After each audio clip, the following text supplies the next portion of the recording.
Mic test, check, check.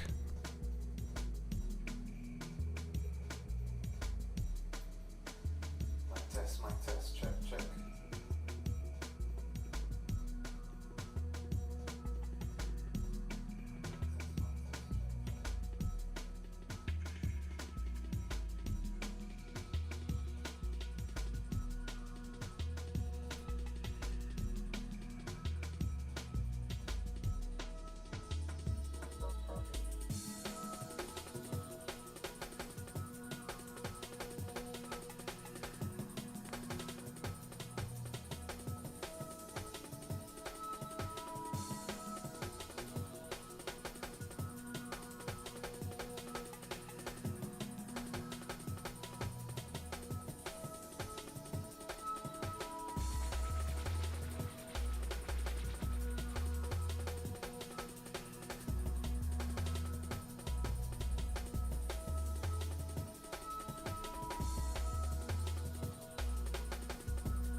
Yo, GM, if you can hear me. Having a little issue with my camera here. Might have to restart to get the camera set up. But yeah, I'm taking a look right now.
We're back.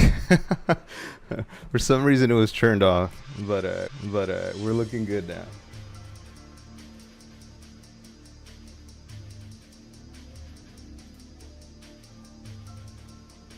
All right, yeah, let me know if y'all can hear me okay in the chat.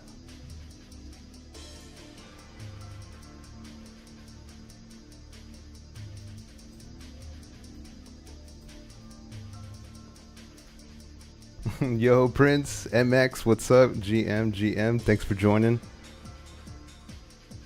We had a little bit of technical difficulties this morning, but got my camera back. For some reason it was turned off and then just did not want to kick on, so had to restart the stream, and it finally picked up the camera though, so we're looking good. Yo, how y'all doing out there? Y'all doing okay today? We got a pretty quick stream, I'd say, picking up about where we left off, so nothing too crazy. We're gonna try to rebuild something that I found, something to do with texture variation, and we spoke last time. We had My Dead Friends bring up an issue about the variation and the texture, so kind of wanted to poke around on that, and I found something online that looked really cool, and I kind of enjoyed how like hands-on it was. So it allowed us to kind of like mess with these textures and like, use the same texture image like over and over to like get some variation and make it look a little interesting. And I can share that here in just a moment. We'll see if a few more people jump in. But yeah, we'll take it slow, wait for some people to jump in, and then yeah, go from there. And I can show you what we got worked on. But first things first, if you're joining in curious about the badge, yeah, just to show this off, I have a new badge for the other page. Let me get a link going here, and I can show y'all the badge up front, so y'all can take a look. Let me know what y'all think. I got the badge here though. All right, so we got the page there. And this is the official badge artwork. Whipped up a little something. Basically following the theme. Got that poolside vibe. Yo, my dead friends. Yeah, he made it. He made it. You're just in time. We're only just kind of getting stuff going. Had a little bit of a late start trying to get my camera set up. Yeah, win code. Yeah, right now is when you'll get the code. So yeah, this is badge number 2. So this got dated for today. So yeah, I'm going to share the code right now with y'all. Let's get that code going. All right, let me bring this over here. Get this out of the way. All right. All right. So, y'all ready for that code? Yeah, badge looks good. Thanks, dead friends. Appreciate that. Good, good. Glad it's looking good. All right, let me go ahead and type in the code here. But the code is R6ELY. And I'm going to type that in here. Yeah, R6ELY.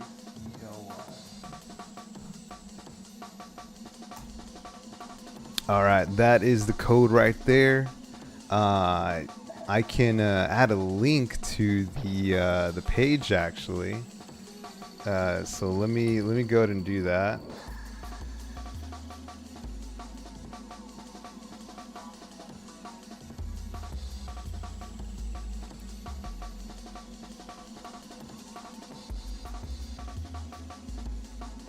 Let's see if it's got me logged in over here.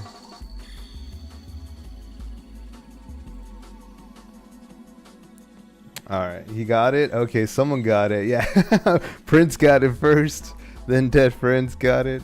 All right, I can type it here in the chat, but I don't. Yeah, I can't do links still, but I'll add a space here. Maybe that'll work. For some reason, it turned the it turned something into like a sad face or sad emoji. I don't know why I did that, but I guess it's auto turning some things into emojis. Here, I'll do it again. There we go. So that is the official link right there. Grab that link. Head on over to. I guess if you're on Ape Control, you could see it. For my YouTube fam. Oh, we got Zombie Rob over there on YouTube. Right, word. He says he got it, but let me see if I can go ahead and just like paste it there just in case. If anybody else is watching on YouTube, I'm gonna post the link there on YouTube. So that is the link, and then the code. Let's see, where am I at? I got the code here. And let me bring back the claim page. That way we're taking a look at it. And then let me get the artwork out over here again. Check it out. Take a look in all its glory.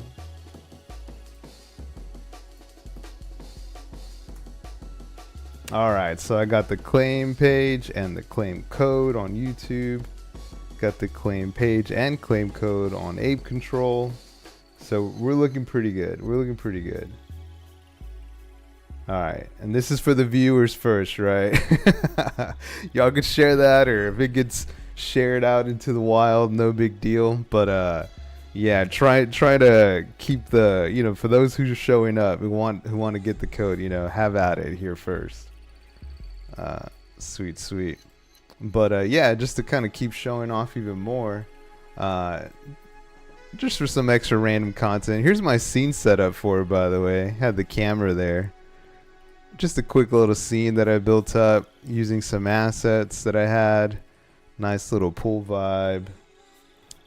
Had to make it a little vaporwave poolside and a little environment. We got the Chanks little Easter egg. We got the official Bored Ape Chanks chanclas over here with the ape on the bottom side. Look at that bad boy. Gotta have those in there. They're a little small in the badge, they're like way in the background, but I was actually thinking of featuring the sandals a little bit more, like kind of making them the main like kind of object in the scene. But I kind of liked seeing the shapes again, and the chrome kind of ladder going down into the water. So I was like, you know what, I kind of like the wide shot again. So. And I wanted to get that chrome ladder in there. It's pretty cool. Yeah. The badges, both badges, actually have been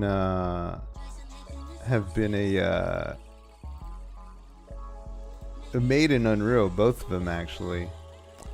So check this out. So this was the first render, right? Well, the badge is also rendered in this environment. So yeah, that's pretty cool. And so let me show you the setup for that. So that was badge number 1. Let me actually show. Let me show the artwork. Got to show the artwork a little close up. I'm pretty proud of it. So let's show badge number 1 one more time. Oops, I actually opened up the work file. Here, let's open this one real quick. Let me close Affinity. I'm Affinity Maxi now. I got rid of Adobe. no more Adobe. Yeah, Adobe's I used Adobe for so long, man. I was such a loyal insane customer for years, but yeah, got Affinity now. Honestly, it's been working really nice. I've been able to do what I do in Photoshop. I've been able to do it in Affinity pretty well. So all right, and then I was going to show you one more thing. All right, so that's the artwork for the first badge. And that's a scene for the second badge right there. And now I got a scene here for the first badge. This one's got a little more going on. I kind of wanted to, go big on the first one. And this is actually a setup for the main artwork. But I used this same scene though, but I removed myself, or like my ape or whatever, out of the picture, and I kind of just had a setup for the objects and the tube. So pretty much the same, but just move the objects around. But yeah, this is the same angle right here. I do have a different sky right now. The first badge is like really bright, and let's take a look at that. So you can see the sky's very blue. It's a lot more brighter. Same thing with the artwork, the render itself. I could show that real quick. Let's do this one without the title. But yeah, that's the official render right there. Nice bright sky. Yeah, that's the bad boy scene right there. Had these cool lily pads that I used from I think this might have been from a Bored Ape acid package as well, these lily pads. But most of everything is stuff I picked up myself, like on the marketplace, stuff like that. But yeah, this scene turned out pretty cool. I had to do some posing on my ape a bit. So I actually opened it up in like Cinema 4D. Then I, posed them there with the rig, and then shot it out over here into Unreal. So I had to play with the glasses a little bit, kind of kick him down, pick his hand up, make it look like he's taking a look. All right. Yeah, let me know if you still need the code or anything. If you're just jumping in, I will get you the information and link. But yeah, if you don't see it, just scroll up a little bit and you'll see it. MX says it's really good. Thank you, MX. Appreciate that. Yeah, I'm really proud of it. It was done really quickly and stuff, but I think it turned out well. And me coming from a design side as well, from like, I guess just recently I was doing a lot more design work for people and stuff. So like working in like Cinema 4D and stuff. I'm always like lighting things, with extra lights and stuff. So you could see here all these like extra lights, just to get some highlights and shines, really mess with the color. Got my camera set up there with my scene here. I can pin that. So yeah, I like to bring up the camera, then pin it with this little button down here. And then, it gives me a nice kind of like composition to keep view. And then I come over here and do my thing and, move stuff around and whatnot.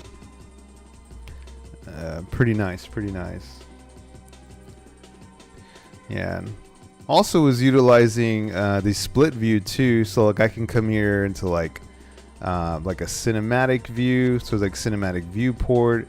And then I can like choose a camera. So there's the first camera showing like the official like artwork for the render pool, and then I had another camera for the chrome ladder area. So that's badge number 2 there.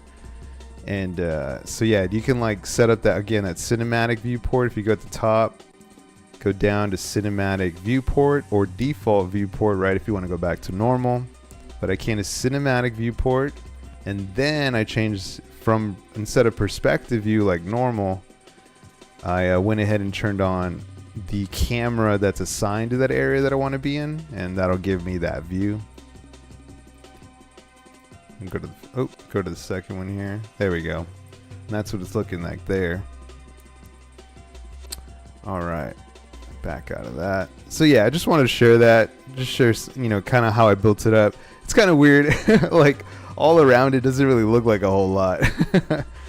What does it look like without all of those rectangular lights by your ape? Yeah, that's a good question. Yeah, probably pretty dull. Not gonna lie. But let's take a look though. Let's. Can you mute them? Sort of. Yeah. Let's take a look. So let me put the main view in cinematic, and then I'll just turn on camera 2, and then what I will do is let's shoot over here. I'll use this viewport to take a look. I'm missing, so if you don't see like all the markers for lights and things when you select them and stuff, like the axis, if you hit G, it gets rid of that stuff. So if you're ever like, where the hell is my stuff, and you don't know where it went, hit G. You might have pressed G on accident. So so I'm gonna hit G, turn them on, and I'm gonna come in here and select these bad boys actually, and see what else do I got. So I got all kinds of weird stuff, right? I got like a lot of lights around them, and each one is kind of doing a specific thing. So let me go and keep selecting. There's lights everywhere. I got all those selected. So let's turn these off, and I don't really have another one above it. I'm pretty much using the daylight, the sunlight, like casting down on this, and that's my main light, right? The daylight. But let's make these videos. So yeah, there you go. So let me make this big. Yeah, so like just the daylight itself is just like not really enough to like make this pop, or I hate using that term, pop. Like, but the design world, I guess, yeah, make it pop, make it stand out, make it shine. But yeah, so it just feels a little flat. Yeah, it really does make it pop, my dead friends. Yeah, for sure. So like, if I turn the back on, the fur color just like starts to look a little more accurate. The whites are a little brighter. There's a little more definition because there's more, brightness and color. And it lets me kind of like play with it a little later too. So like I can take this over to like Photoshop, or Affinity Photo or whatever, and then from there I can like play with contrast and other stuff, and so I can still manipulate it, and I usually do, to be honest. And it's true though, changing the lighting of my Coda in Blender changes the look drastically.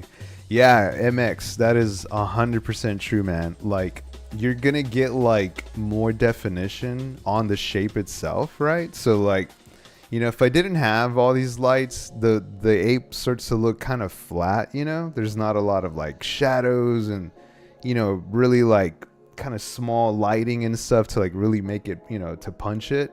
And also like the texture on the like the fur, right? You see all the like, you can see the fur from here, but it doesn't stand out as much. So those kinds of details, like stuff on the surface, right? Those kind of surface details really kind of push it, like make it look more interesting, realistic. So when I turn these back on, turn it back on, suddenly, you still have dark areas, but suddenly you have even brighter areas. And now those fur sections and hairs are starting to cast more shadows because they're catching more light.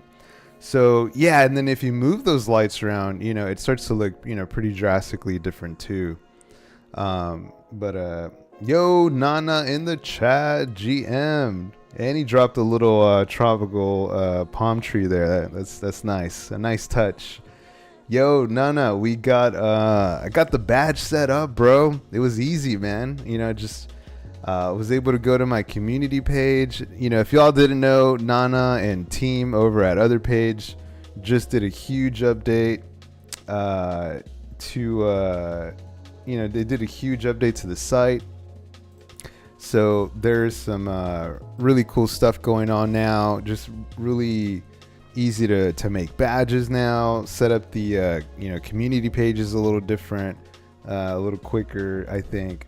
So yeah, it's been great, man. Really, really great update.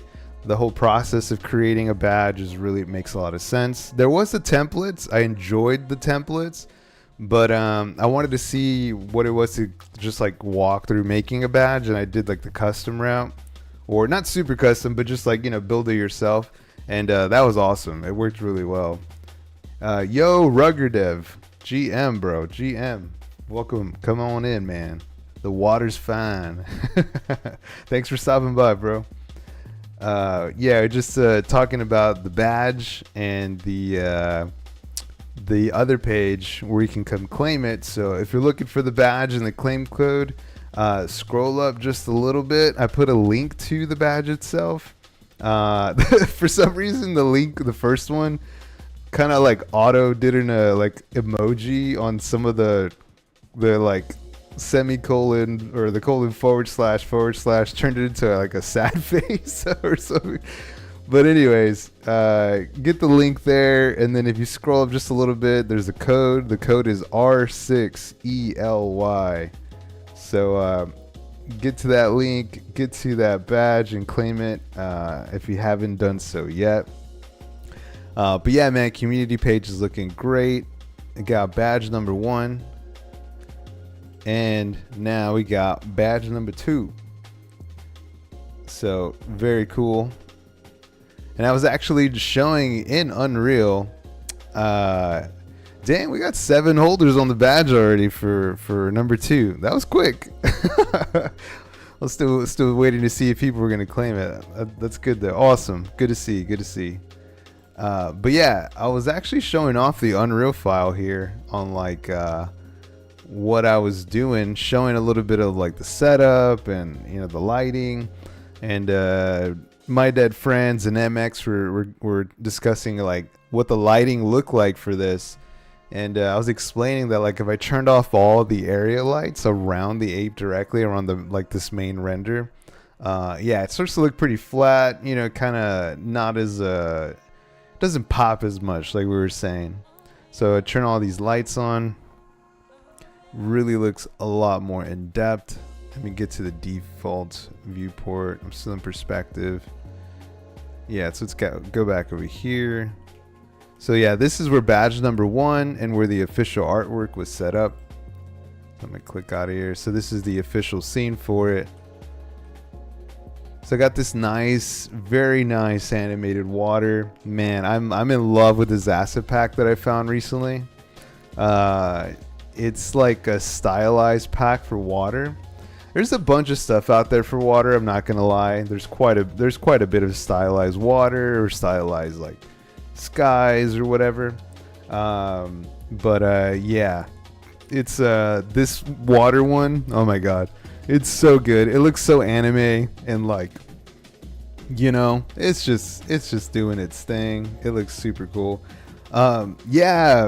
Prince. Yeah, man. So I got some kind of unfortunate news.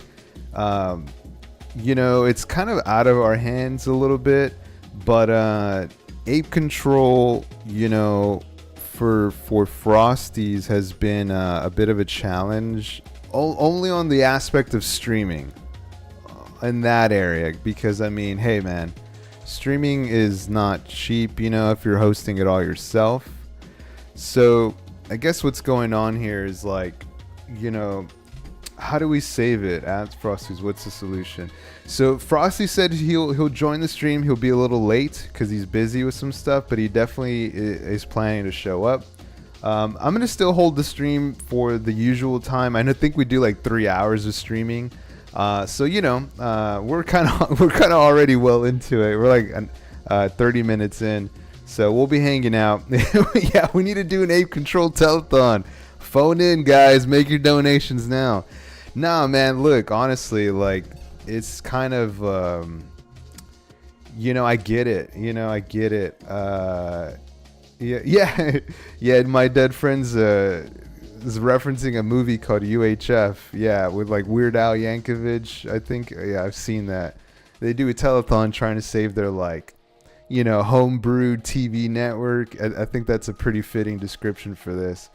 So, you know, it's right. It's kind of out of our control. You know, Frosty's has done as much as he can to support the website. I've done everything I can to bring interest here as well. Like you know, not to riff on a whole story here, but I mean, basically how it went down was like, you know, I saw that, you know, Jiffer and Frosty's were streaming on this platform on Ape Control. And so I thought to myself, man, like, you know, I kind of want to do that too. I kind of want to put my face out there and work on some stuff. And so I did. And, you know, Frosty's, when I DM'd him, I was like, hey, man, like, I want to stream here. Like, you know, I can't think of really anywhere else to do it. I know there's other streaming platforms. I know there's like Abstract, you know, a whole other chain and stuff. But I was like, how could I keep this here? How could I keep it on Ape Chain? How could I keep it on something familiar?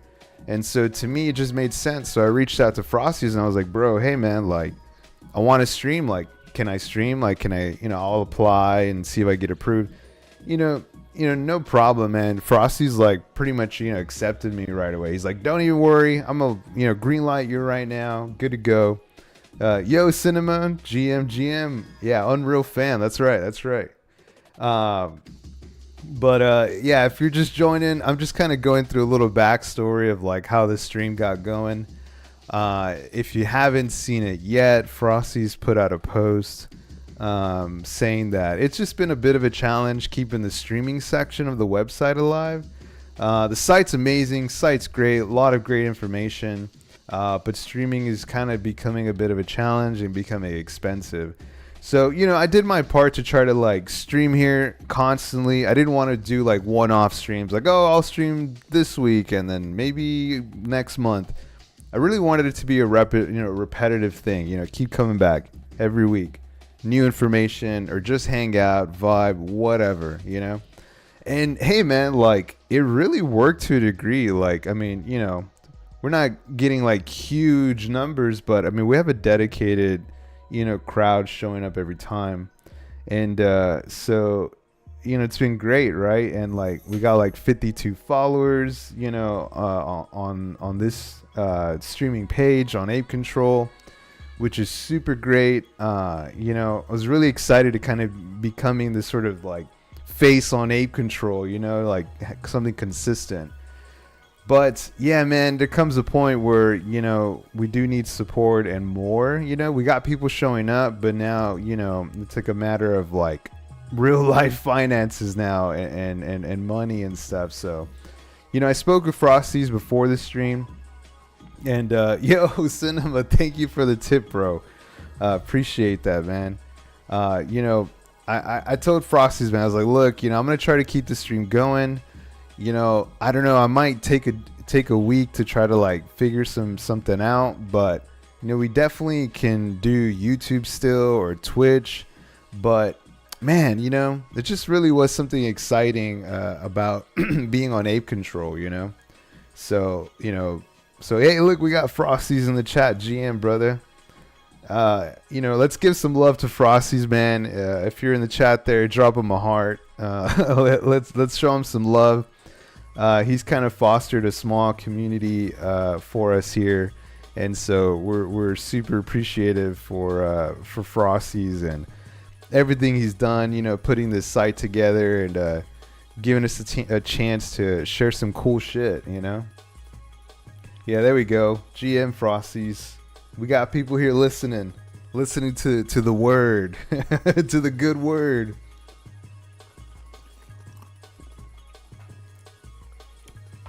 Yeah, maybe, you know, Rugged Devs looks like he has some suggestions there. But yeah, man, you know, if anybody has suggestions or thoughts, you know, definitely share them with Frosties. But you know, with you know, huge respect to Frosties, he's done everything, right? Like he's put us, you know, he's got like the community, you know, circled around us. He you know, very kindly allowed me to come in here and jump in and stream. I've tried my best to like create some cool content, you know, for people to keep coming back. And you know, I would say it was a success, you know. It's a success in my eyes, you know. We got people to come out, you know, every week so far for the past few weeks to show up, chill. I mean, we got badges now on other page, so shout out to Nana for collaborating with us and getting that going. You know, been tinkering every week with new tutorials and reading and watching videos, trying to learn stuff to like, you know, help people get up and going. So, you know, in my eyes, it's been quite a success, you know. Yo, Cinema, yeah, the code for today is, let me see.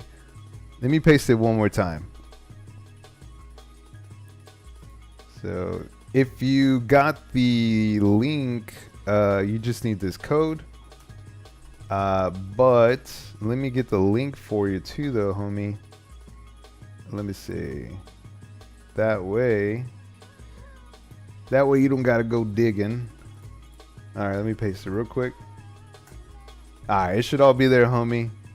There is a space between the forward slashes and the colon, and then the other dot page. So there's spaces in there just to break it up. So put them back together, and it'll take you to the page, and you can claim your badge there. But yeah, and then so yeah, if you're just jumping in, got badge number 2 right here in all its glory. And just because I can't get enough of showing it off, let me let me pull up the high res, and you can take a closer look. Final PNG. There we go. That is badge number 2. Claimed, he said. All right. Cool. Glad you got one, Cinema. Awesome. Awesome. Yeah. I'll live for the other page chime. Yeah. Yeah, no doubt. Yeah.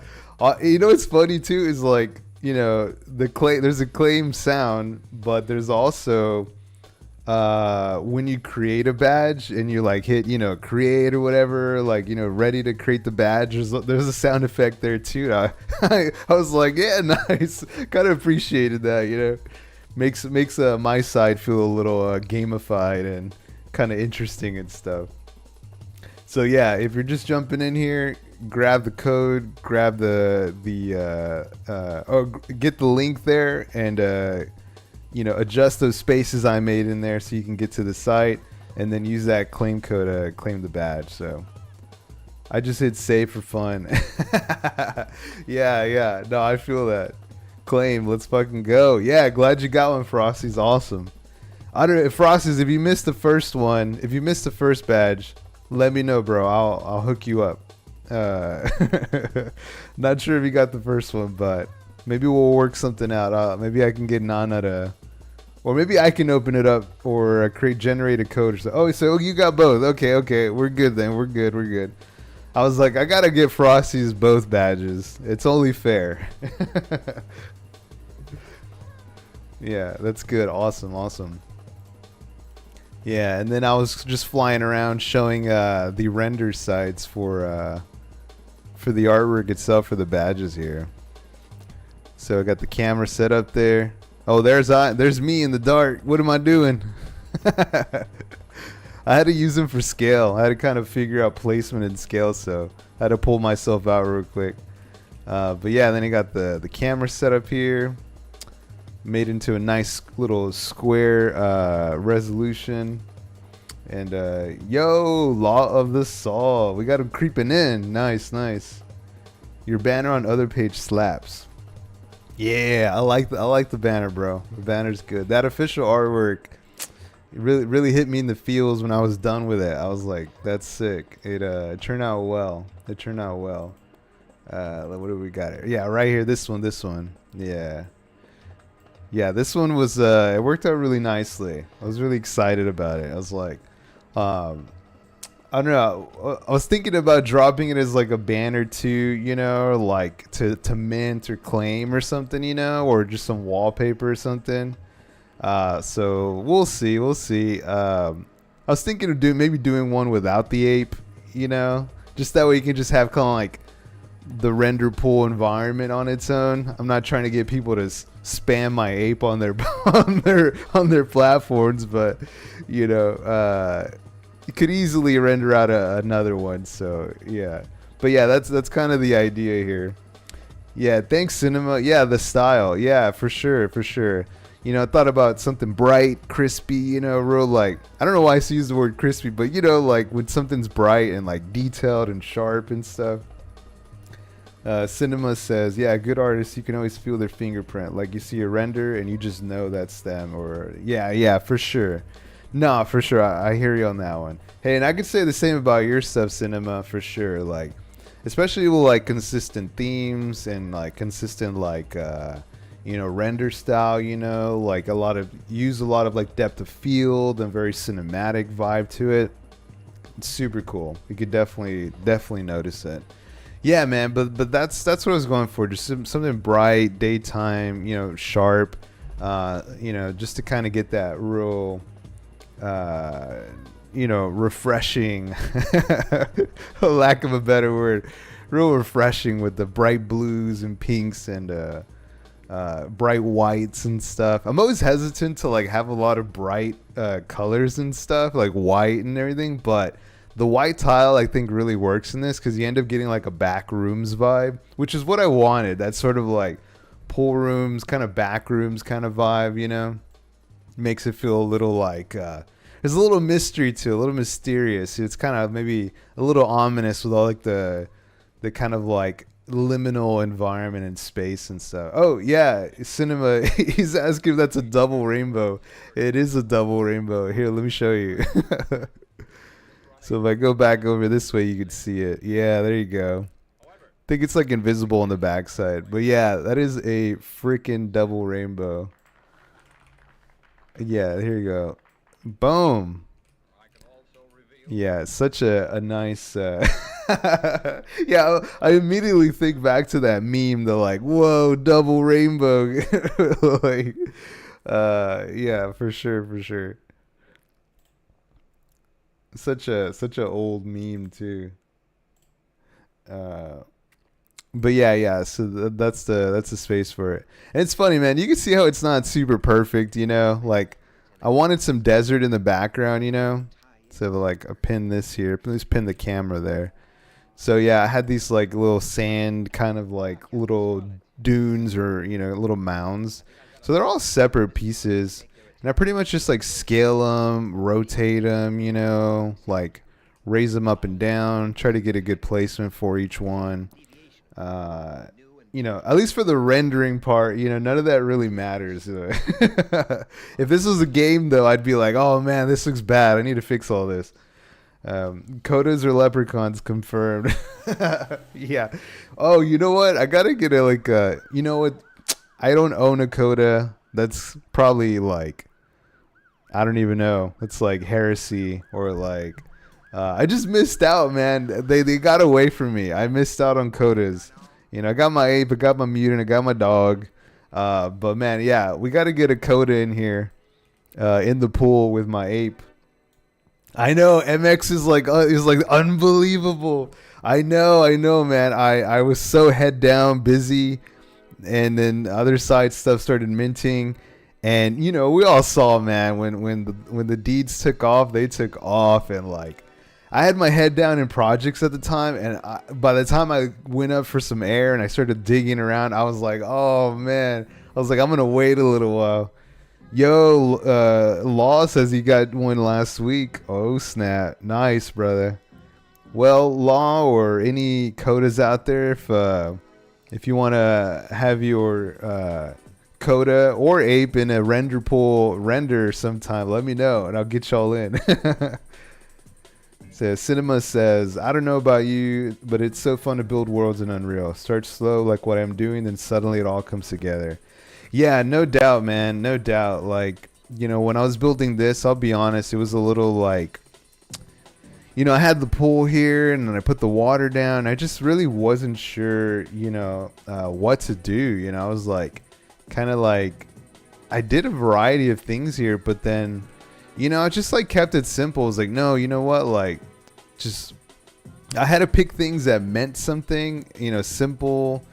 Had some meaning to it. So like the blender donut, the matrix grid on the shapes, myself in the pool, like inspecting, looking at the artwork, like looking at the shapes and the matrix grid shapes, and then in a cool tropical render pool environment. And yeah, so it started slow, but once I kind of like got just like a few elements down, I was just having fun after that, man. It was just came really easily. Pretty fun.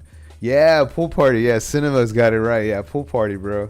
That'd be cool, man. Let me know. Like, we'll get y'all to send over, DM me links to or something, with your Codas or your apes or something, and maybe I can like pick up on this scene and do a cool like pool party render for all of us. That'd be pretty dope. Are you posing in Blender and importing, or what's your workflow? Yeah, so I'm posing in like a 3D package, like a 3D modeling software. So it doesn't matter. We could do Blender. You could send me the FBX. You could send me the Blender file. If the Blender file is easier for you, send me that, man.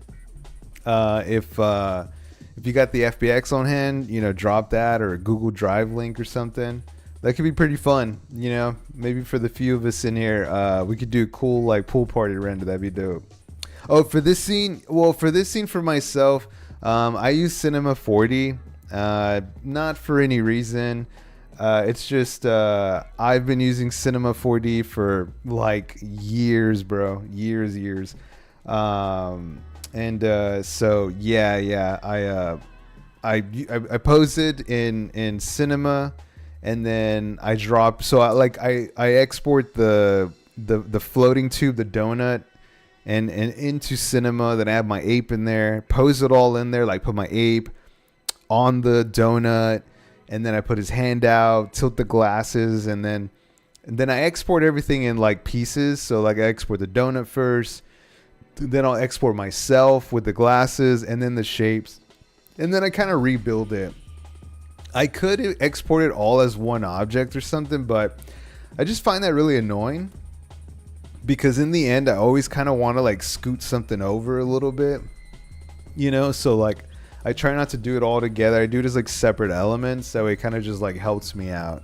If I need to like adjust something, that way I don't have to go back to Cinema, adjust it, then go back to Unreal. But yeah, so I'm not really a Blender user very much. I can use it, but then again, I've used all kinds of 3D software. 3ds Max, Maya, Cinema 4D. So it's all kind of one and the same in the end. Once you've been doing 3D for a while, the shortcuts are what's different. But the philosophies behind building and like how to build and stuff, like it's all the same. There's really not much difference to it. So, Law of the Saw says, do codas have avatars for us to grab? Yeah. There should be some avatars, man. I did a back in the I guess it's like a few months now, where I did a tutorial video for codas. So when you claim your coda, I did this thing that talked about the coda files, explaining what you got. I showed you how to do like a Mixamo render with your coda files. I showed you how to like export a coda and like put it into Mixamo, and get it back and forth, pose it, render it. So if you do like if you go to my Twitter profile or my page, go to highlights, to all my highlights. I saved it under highlights, and you'll find a set of tutorials there for apes, for codas. So definitely take a look at that, Law, if you haven't. You'll find some info there. Let's see. Yeah, make a pool party trop and mint it as an item on another page. That would be cool. That would be a really good idea. Yeah, that would be awesome, actually. Yeah, kind of get our little crew here and get a nice like pool render. That could be something cool to claim. If maybe if you have both of these badges, you can go ahead and claim the pool party. Or I don't know, maybe we'll make it open since it's got all our avatars on it. We could just have it to where everybody can claim it. But yeah, maybe only if you're here in this chat right now, you'll be in the pool party. We'll make it a little exclusive. But then after that, we'll make it kind of open or something. We'll see. Maybe if you have one badge or the first badge or something like that. Yeah, we'll see. But yeah. So I did have a little tutorial to talk about. Maybe we can just jump in that. We can take a look at that tutorial. We can get out of the way and then chill a little more. Since it's possibly the final stream here on Ape Control, I wouldn't mind just kind of hanging out, chatting, just getting a vibe on, what people want to see, where people would want to continue the streaming at. Are you having fun here on Ape Control? Is YouTube a viable option? Is Twitch interesting? Is Twitch something people mess with here? Admittedly, I have a Twitch account, but I don't use it as often. I don't watch too many streamers on there. I'm a big YouTube guy, so YouTube would be so we had something from Zombie Rob over on YouTube, actually. So is it better to pose in Cinema 4D than take it to Unreal? I've heard people say they animate in Blender then take it to Unreal, but is there a reason for that or just preference? Yeah, so Zombie Rob, my bad, I got to you a little late there.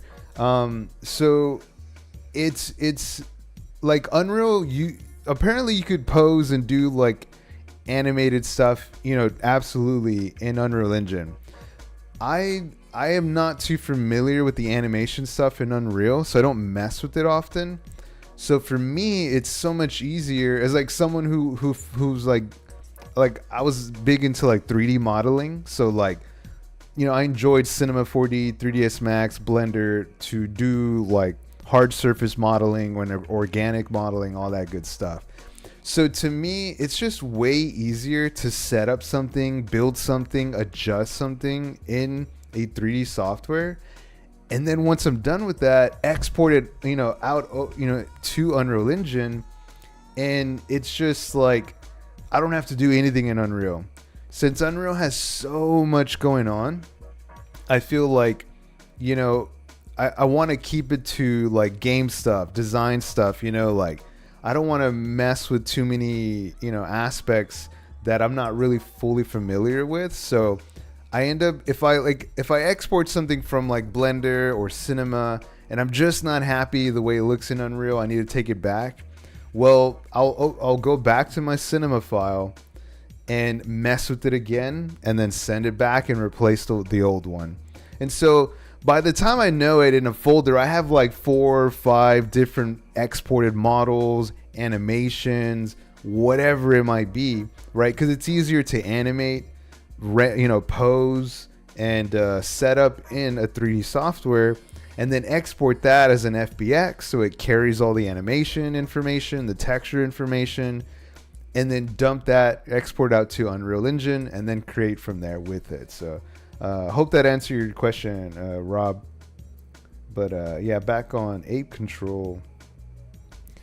Yeah, the shame of it is the ape tipping has been so great. Good for Ape, Eco, YouTube, Twitch. How do you yeah, for sure. I think that's going to be the challenge, is to kind of like recreate that like landscape that we had, the environment that we had, you know? So it's... I don't know, you know, what the tipping is like on Twitch and stuff. I know people do, but I think it's like a kind of like it's like an internal thing though, right? Like you do subs on Twitch and stuff. Law says, have you looked into streaming on OV? I looked into it a little bit. I'll be honest, I need to research some more, but that's definitely an option as well. And if I'm not mistaken, I guess that is also connected to ApeChain. But right, I've been so focused on Ape Control and talking with Frosties, haven't been able to like go back and inspect again. So I need to go back and take a look. But maybe somebody can confirm here if it's like connected to ApeChain or something. But okay, cool. Rob, Zombie Rob. Glad that helps, man. Appreciate you for asking question. Yeah, so correct on ApeChain. Okay, sweet.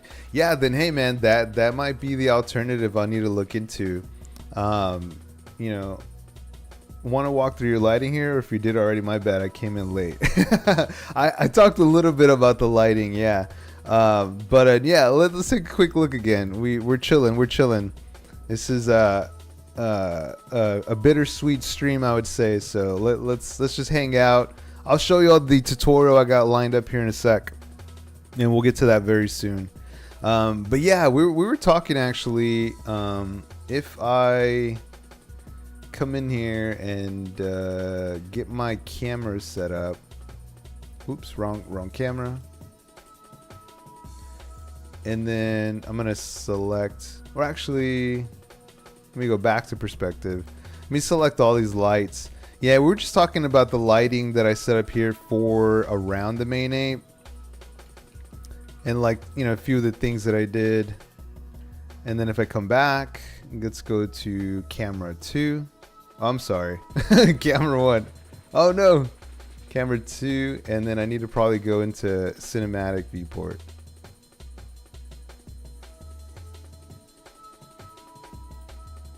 Oof. Let me go back. Let's go back to perspective. Let's go back to my default viewport. Alright. Let me go back this way. I lost myself. So let me go to default. Alright, now I'm back.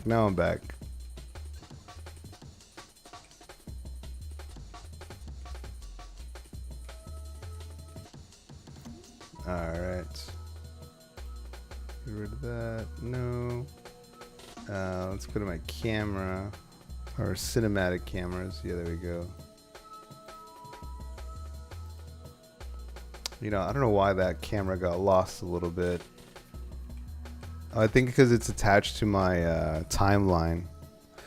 Alright, so level sequences. Let's go to this level sequence. Let's try not to open all this up. Go to the camera. There we go.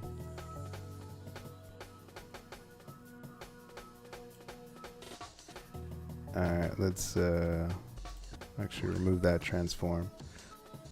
Yeah, alright, so I got these lights selected here. So basically just use the rectangular lights to build up this scene. And let me turn some of these off.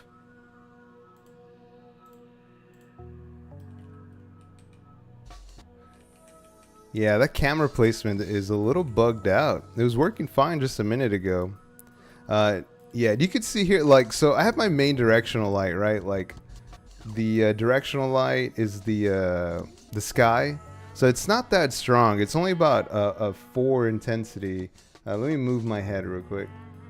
Yeah, so it's not that strong. So you can see here, I can punch it up. So it's not that strong. I did tint the color a little bit just to kind of give a warm look to it.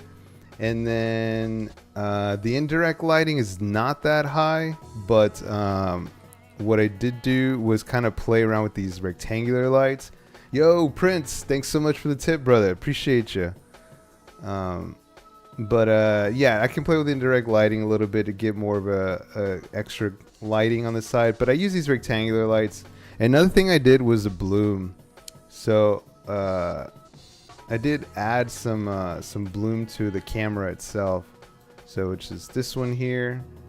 If I select that, and yeah, it's like a little buggy for some reason. Anyways, but yeah, I did add some bloom to it to kind of like brighten it up.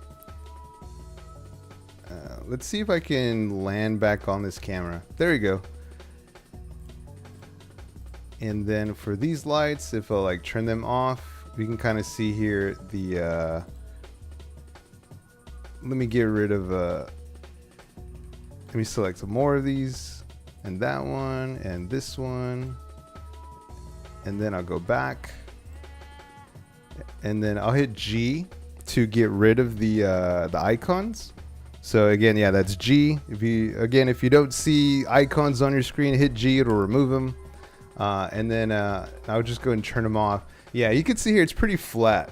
What I could have done too is like mess with the indirect lighting a little bit to kind of pump up the shadows, right? So like you have the directional light, like the sun, and then I only had it so much, like, and the intensity was still pretty low. So I could have cranked up the indirect.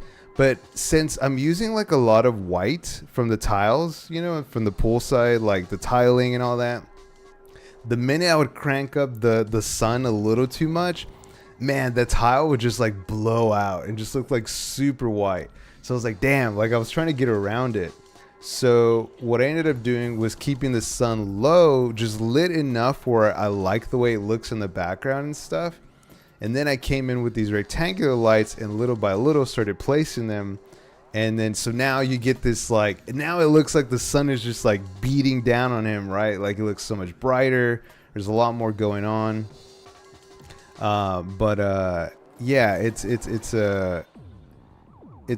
looks a little more intense. Like there's an actual sun, beating down on him, but there's really not. It's just a bunch of rectangular lights placed around him.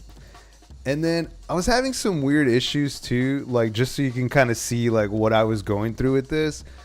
So these shapes here have a glow on them, and like, man, with the sun when it's so bright, it was really like blowing them out too. So like in the end, the designs for them were looking like a little too like glowy and bright and stuff, and it was kind of killing me. I was just like, man, like I really need to dumb it down.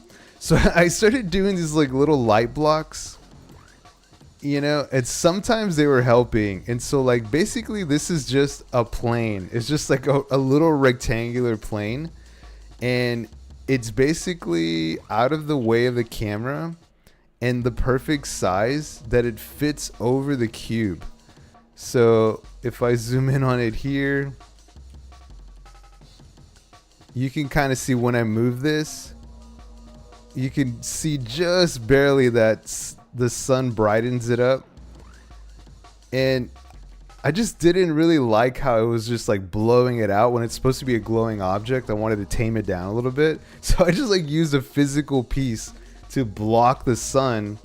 And then I just light up the rest of my ape, you know? So I'm going to hit G, get my lights back. And you can see here, there's a lot of lights going on just for the ape. And so this light here has, if you can kind of see it, it has the sort of barn door effect going on. So this light here, you can see the barn door angle. You see how it widens up like that? So this here, I was messing with that, and I'm like concentrating. I'm like pushing the light only to his face. So I'm really just trying to light up this top portion. I'm keeping the light away from that cube or from that sphere. The cube and, you know, the sphere, the other shapes and stuff, I kind of want them to be on their own. So I lit up the face, and then I really enjoyed how bright that was looking. You know, it looks really great. So if like I turn off that face light, right, he kind of gets a little flatter. And then over here, I was missing out lighting on the legs now. So I have like a light just for the legs, you know, just to kind of show some lighting on the legs. So if you're building for games, I would not really recommend lighting like this because you're putting way too many lights. It's getting very expensive. But for the sake of design, you know, for just like lighting a scene that, you know, you're just going to do one render of, you know, it doesn't really matter. So, right, I'm just throwing lights willy-nilly, just throwing them out there and just painting with light, you know? I'm like really painting, and I'm just like, okay, like this angle's good, or, you know, I need to twist this more, or this is too close. This, you know, like right there, I'm blowing out the leg. That's not going to look very good.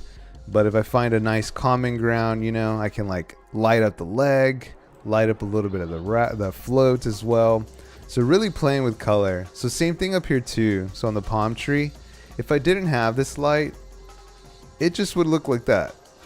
And I mean, that's fine. You know, there's nothing wrong with that.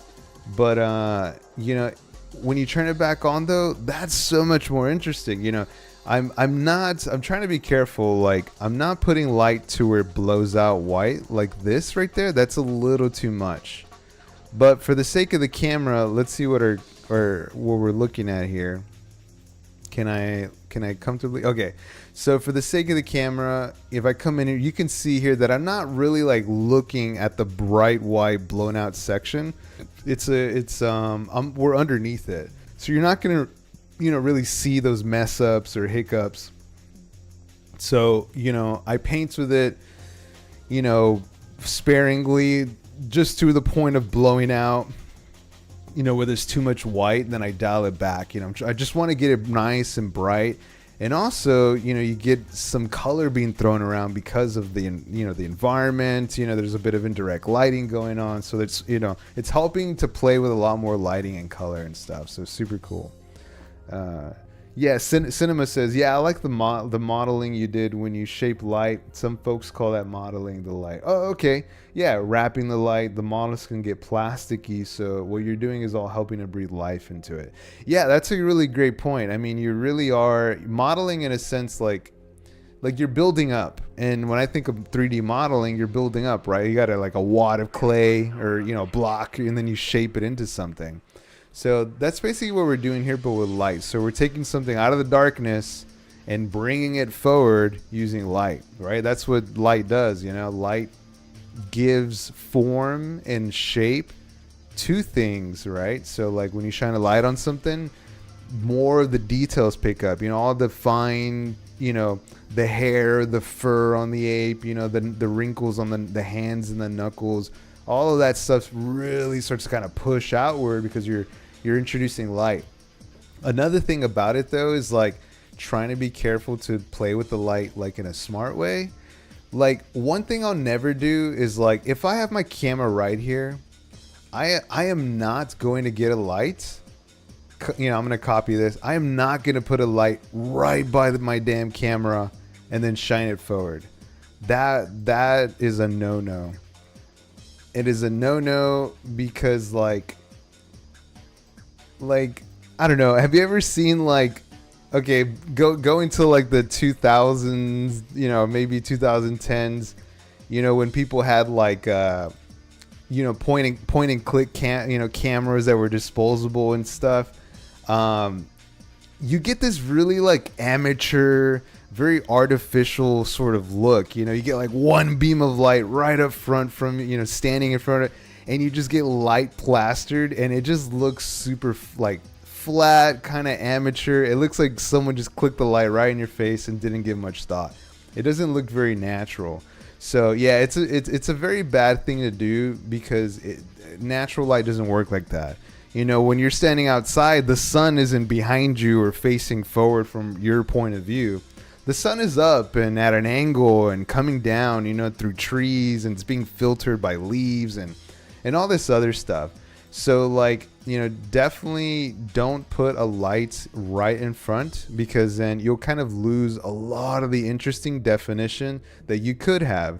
So when you have lights coming down at an angle from, you know, from somewhere else, you start to get a very like, you know, interesting look to it, that plays more with the curvature, the shape, and now you're really modeling it, you know, and like the way cinema was saying. Now you're really pushing the detail of the object. Yeah, especially when you add specularity to the models through lighting, it breathes life into them. So yeah, what's cinema saying, specularity is like the sheen, the shine, you know, like the edge of something, you get a bit of like a glow on it or something from like the light hitting it and bouncing off. It's kind of like that. It's like a, like, you know, there's a little bit of sheen on these tiles, and so the light is kind of grazing it and coming off of it. Yeah, my dead friend says, is Megalight supposed to take care of expensive lighting? I don't know much about it. That's a good question. I don't know that one, my dead friends. My bad. A Megalight. I don't know. Yeah, if you know a little bit more about it, let me know. Like, is it like a controller for all lights? Like, I do know that there's an environment light mixer thing, which if you don't know about this, please look this up. Cinema, maybe you know about this, but I'll show this to you here. Let me get my big head out of the way. So I added an extra tab to yeah, the badge code. Let me get that, Nana. Let me see. I got you right here. I got the code. Let me paste it. All right, knock yourself out. There you go. Law of the Saw's on it. Thank you, brother. I feel like we were racing to that one, bro.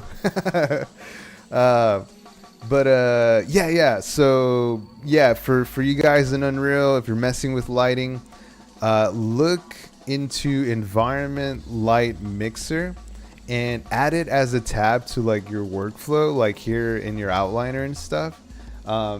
Like basically what this thing does, it shows you all of the lighting that's in your environment. Like basically, like you can throw down like a skylight, you know, you could do the directional light, you know, the sun and stuff, and it'll show you everything in kind of one go, and then you can play with your lighting, you know, to the max, right? Like you don't got to click between objects in the outliner, or like look for them in the outliner, or like make a folder with separate stuff.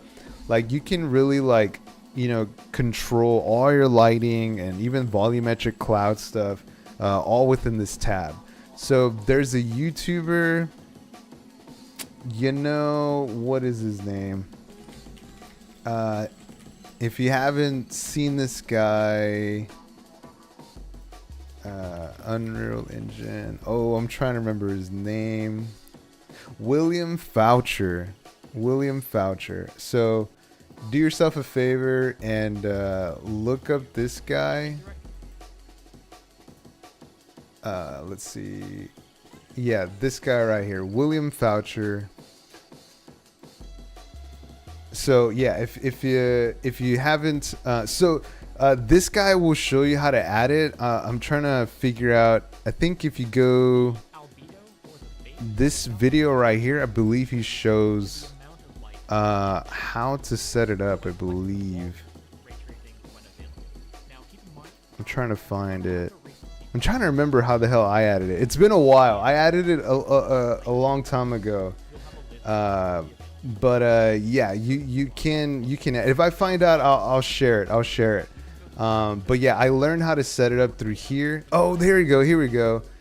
He's doing some layout stuff here. So yeah, look up lighting in Unreal Engine 5 for beginners from William Foucher. Insane tutorials on lighting, rendering, all that good stuff. So definitely check him out. Really, really amazing Unreal guy. And that's kind of where I learned how to add this environment light mixer window. And yeah, it just kind of lets me play with stuff really quickly and easily. It's super useful. But yeah, that's a little bit about what I did here for this render. Yeah, some of the lighting, nothing crazy. Just use a different variety of just rectangular lights. I just use rectangular lights because my scene is not very big. They are a little more expensive and look a little more, nicer, granular, a little more volumetric. And I knew I wanted that look to it. I added a little bit of bloom to the camera just to make the lights glow a bit and kind of look a little dreamy, If I didn't have bloom, the lights would be a little flatter, sharper, which is a look in itself. But, I wanted to have this sort of a kind of dreamy look to it. So the rectangular lights with a bit of bloom helped. And then I had these light blockers. It's a pretty maybe old school style of doing things, but I was so ingrained to using light blockers like this. And when I would do a lot of Cinema 4D work, rendering in like Octane render engine in Cinema 4D, there was a lot of weird workarounds to get things to look a certain way. And so I would even use lights or polygons, just like a shape with black on it to really soak up the light. So I would have a black wall next to my character that you couldn't see, right? Because it's off camera. But that black wall would sort of absorb colors and not shine as much. And if I wanted more light, then I would do a bright white wall next to him off camera, and that would shine light as well, in a different way. So it was really interesting. It was like a realistic photo or photo studio or something, or like a studio scene, and it worked. It worked in that environment because of the way light worked. So there was a lot of interesting play with indirect lighting, bounce lighting, and so I would use those sort of light blockers to oh yeah, there you go. Yeah, so in real life we call that a negative fill. So right, so if you off camera have a black wall and it just kind of absorbs light and kind of has a muted effect. So right, like a negative fill. When you take a dark material to stop bounce light. There you go. So yeah, you're using dark materials to stop or slow down light from bouncing around. And yeah, I would use them quite a bit when I'm doing some render art and stuff for sure.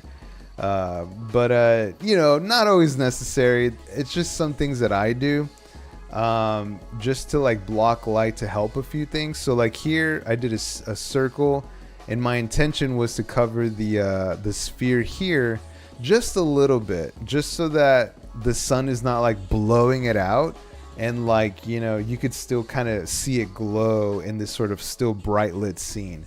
So the challenge was that I had a daytime scene, but I wanted some glowing elements. And it's well, how the hell do I do that? How do I make it work still?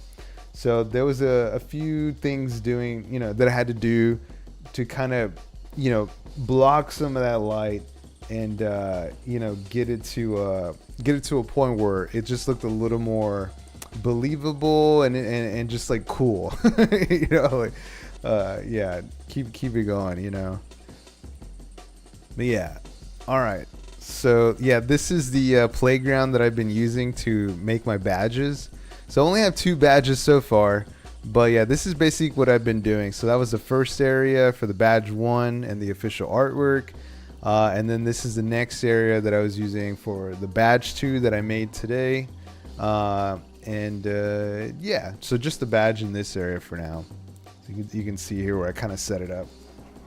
So yeah, Cinema says, yeah, in the abducted renders, when I'm not seeing the ground, I cover the entire ground with a huge black plane to stop light from bouncing up on the car. Yeah, man. So, you can control like indirect lighting and stuff like that. That'll absolutely help.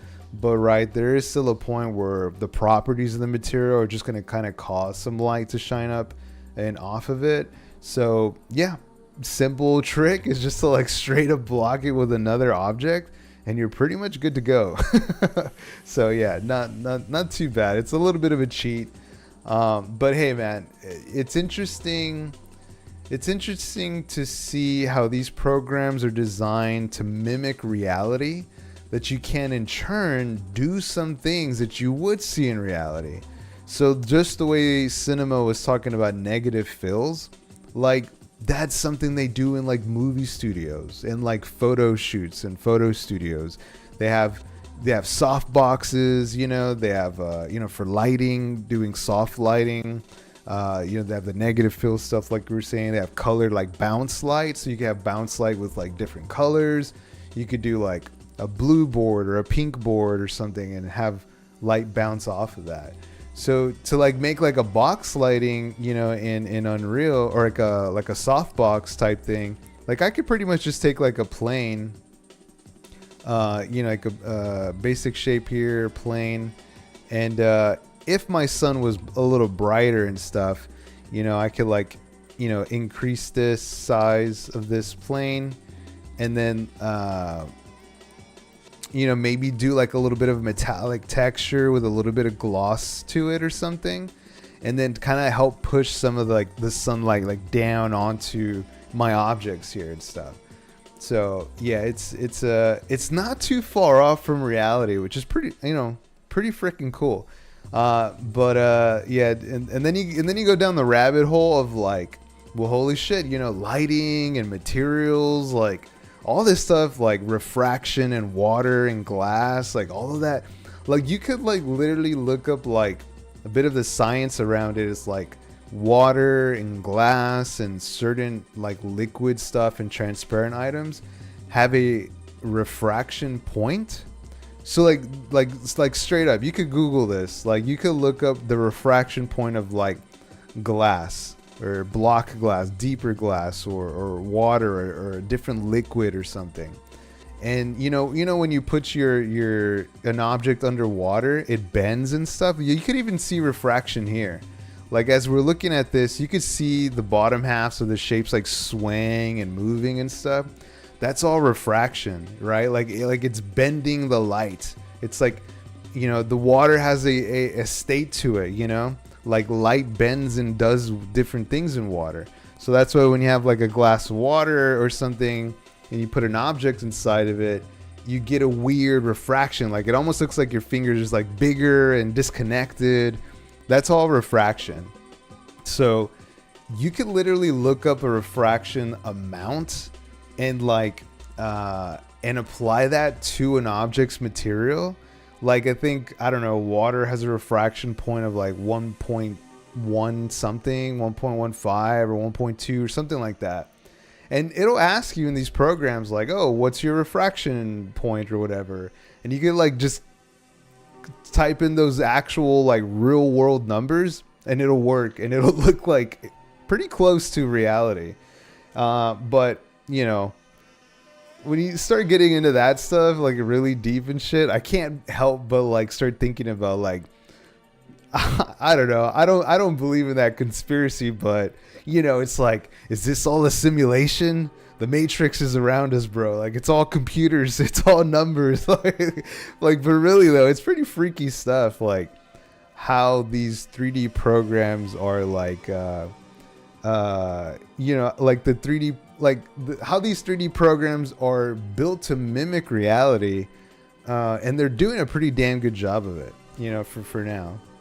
So the refraction point of water? I don't know, my dead friends. I might be wrong. Look it up though. There's a refraction point of water or something. You might be able to find an answer for it. But different liquids and transparent objects will have a different amount of refraction to them. So yeah, like in this case,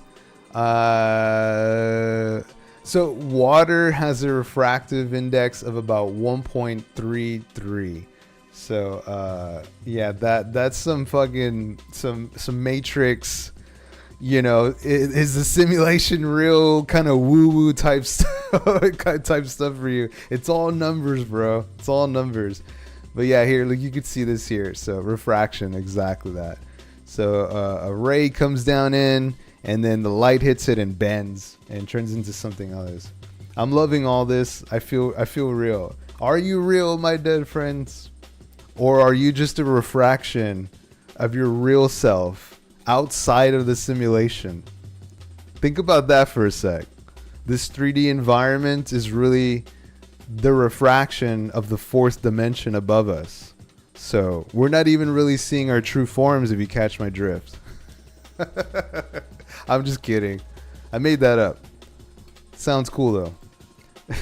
He's like, yeah. Oh, I lost that window. There it is. Yeah, but super interesting stuff, man. You know, refraction. Yeah, it's weird. But yeah, even these 3D programs are mimicking all that, you know, doing similar things for sure. All right, so we've been chatting for a while now. It's about an hour and a half. Let's do y'all want me to show y'all the little tutorial that I had for y'all? It was texturing. So it was variations in texture. So let's take a look at that. Unless y'all have more questions about these scenes, I can keep showing y'all, talking about little things that I did here and there. But that's pretty much about it. I don't want to spoil it. There's a whole environment here, but I don't really want to spoil it because I got this back rooms, pool rooms kind of acid pack that is a lot of fun, and it's got stuff like this in it. So, you know, lots of really cool liminal, you know, kind of funky back room vibe type stuff. So I'm going to use this as like an inspiration and like a aesthetic for the render pool vibes and scene. But obviously these are very empty rooms, so I need to like build them up, put palm trees, put more lights, you know, make them interesting, and then set up little objects to like that relate back to my stream. But yeah, I don't want to spoil too much, but yeah, it's a really cool complex with a lot of cool spots. This one I built up myself. I just like copied some pool assets and pulled them out and built up this scene for the official artwork and the badge number 1.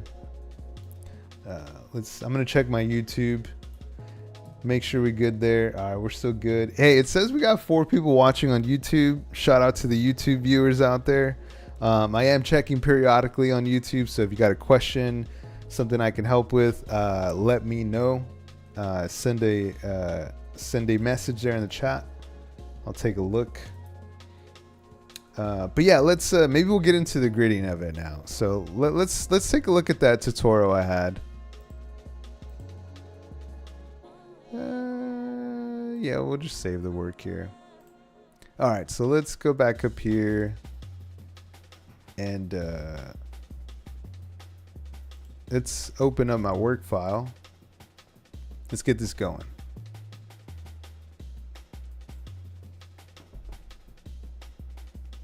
Let's let this load for a sec.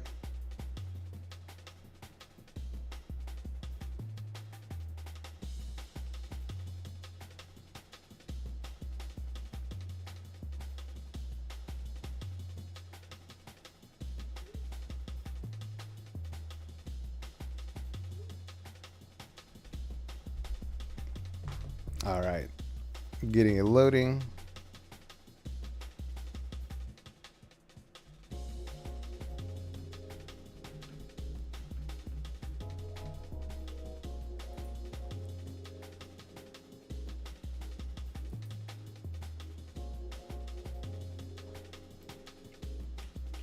All right, we are in. So we can see all our previous landscapes.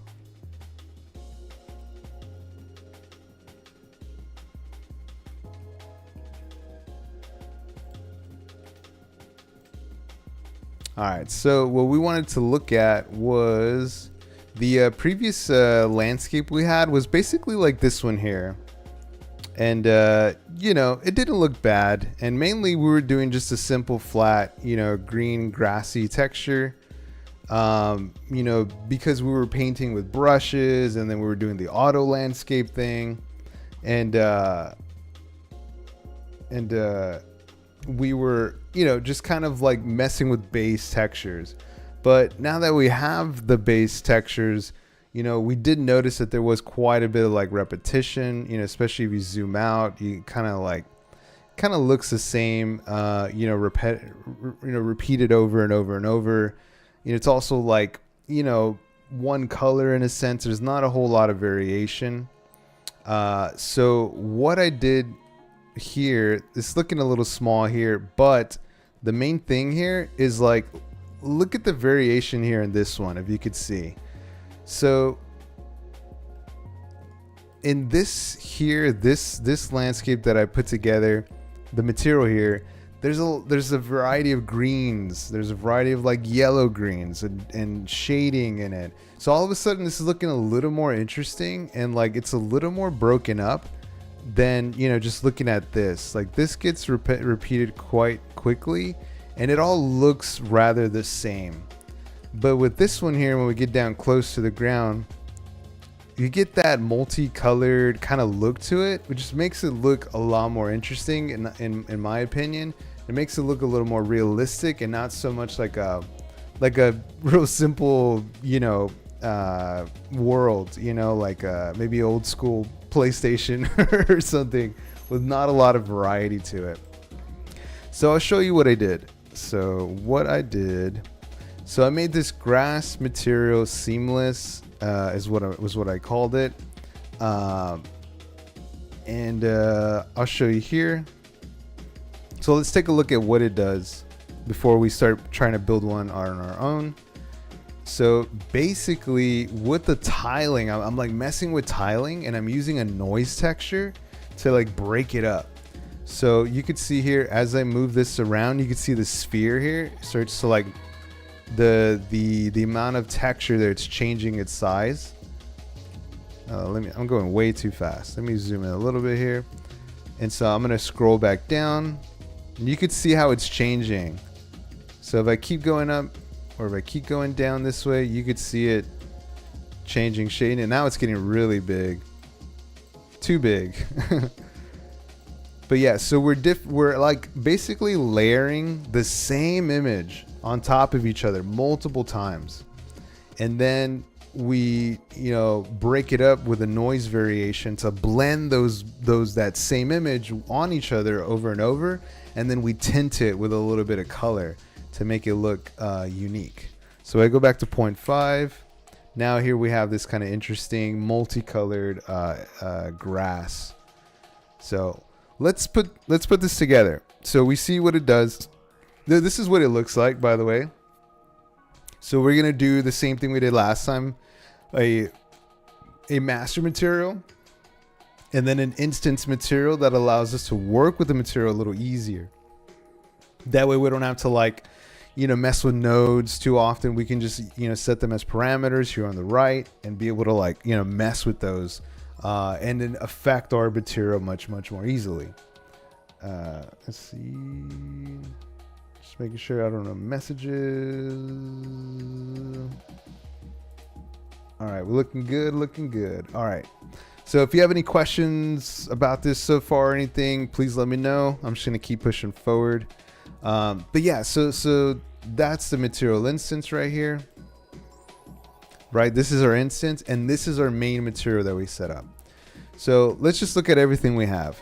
So very simply put, like all I have really is I went to my grass. So we're just doing grass. So this is just how to create variation with grass using noise textures. So that's kind of the main title of our topic here. And so I basically pulled the grass, the ORM or MRO file, and then the normal. So, and I drag them out into my material area. And so basically this is handling, right, like we've seen before, metallic, roughness, and ambient occlusion. And then this is just handling the normals or the 3D information to make it look like it's popping out of the ground a bit. And then the grass is right here. We're tinting it with a color.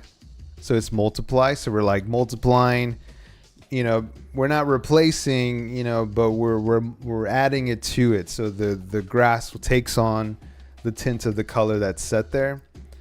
And then we're tiling it using a texture coordinates. We're saying, hey, the coordinates of this, you know, the placement of this, the sizing, the U and the V, you know, remember the UV, the graph, the grid, the U and the V of it, the X and the Y axis of our texture. We're rearranging that with this scalar parameter, and we have it set to 0.5. And so we're multiplying those together, and all we're messing with just the UVs, just changing the scale of it. And we do the same thing here. So basically, this first one is the same thing as the second one, and now we're just changing the tint here of this one. So we got an extra layer now, and we're adding yellow to it to make it look kind of yellow green, you know. And then we're adding the noise textures down here, which we'll get into, and that is creating that variation and blending this stuff together. So let's start fresh. We'll probably look back to this for some to remember how it's all laid out, but let us get started with a brand new fresh file. So I'm gonna go back to my materials folder. I'm gonna do new folder, and I'm gonna call this grass. Let's do something similar. Material. Let's call this variation. So grass material variation.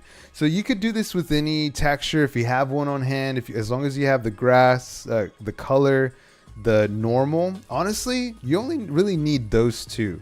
So like the color of the thing, which is the grass base color file, and then the normal.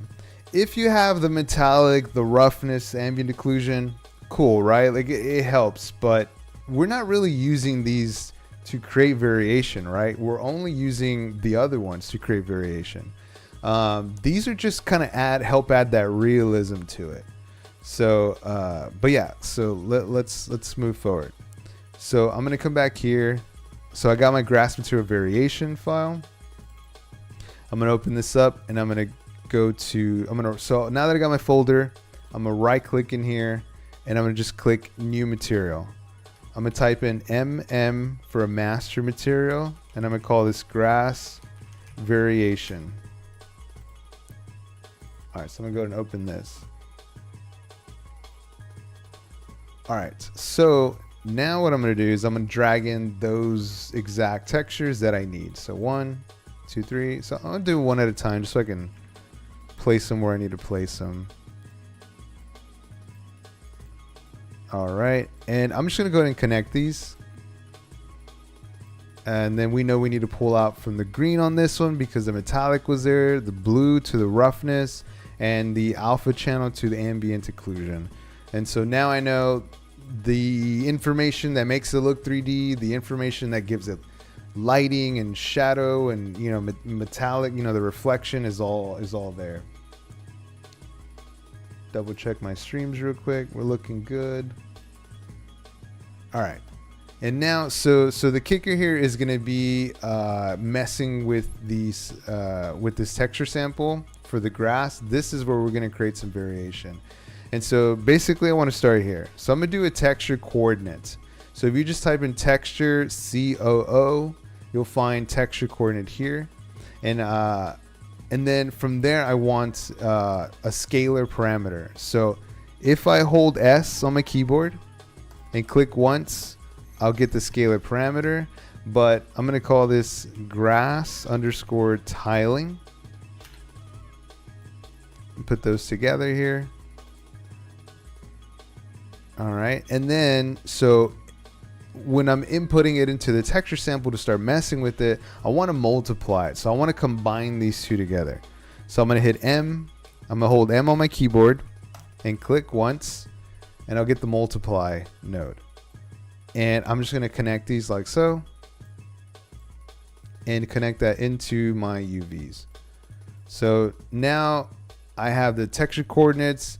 attached to a parameter, something that we can mess with, like a slider, right? Like a number slider. This is going to allow us to mess with the tiling of the texture coordinates, right? So, and I'm going to start off here with a default number of 0.5. Oops, let's see, 0.5. Okay, now we got that set. That is plugged in there, and that is set. So I'm going to apply that and save. Save my work right away. And then so we're going to have to multiply it again. So I'm going to hit hold M, because this multiply, I'm trying to get it to shoot over to my base color, right? So we're building up towards it. So we're moving over. And so the next thing we're going to do is tint it. We're going to add that little bit of color. So if I hold 3 on my keyboard and then I click once, this brings up a vector 3. It is just vector 3.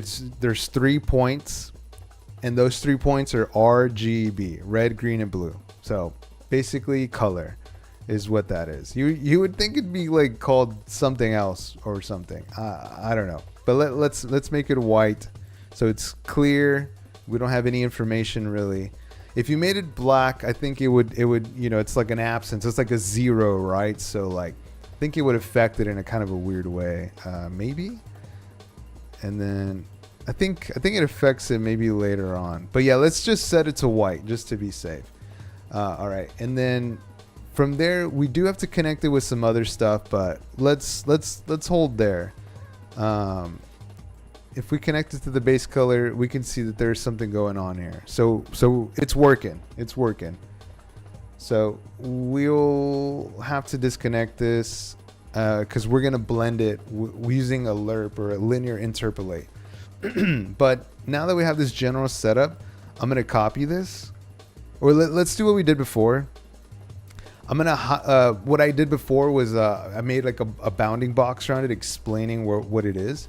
So I'm going to highlight all of these. So just click and drag, select them all. I'm going to press C on my keyboard. I'm just going to tap it. I'm not going to click on my mouse. I'm just going to hit C. And this creates a comment box around it. So what we want to call this is grass tile. And then, we know that this is for the base color. So grass tile base color. So that's how we're using this. Now, if I select the top of this comment box, I can actually move this around. So that's kind of cool. So it's all one piece. Keep it together. You could still come in here and move a singular piece around, but yeah, we will be able to keep it all together with that. 1 second, my cat is in the background here. She wants to get out. I'm gonna open the door for my cat.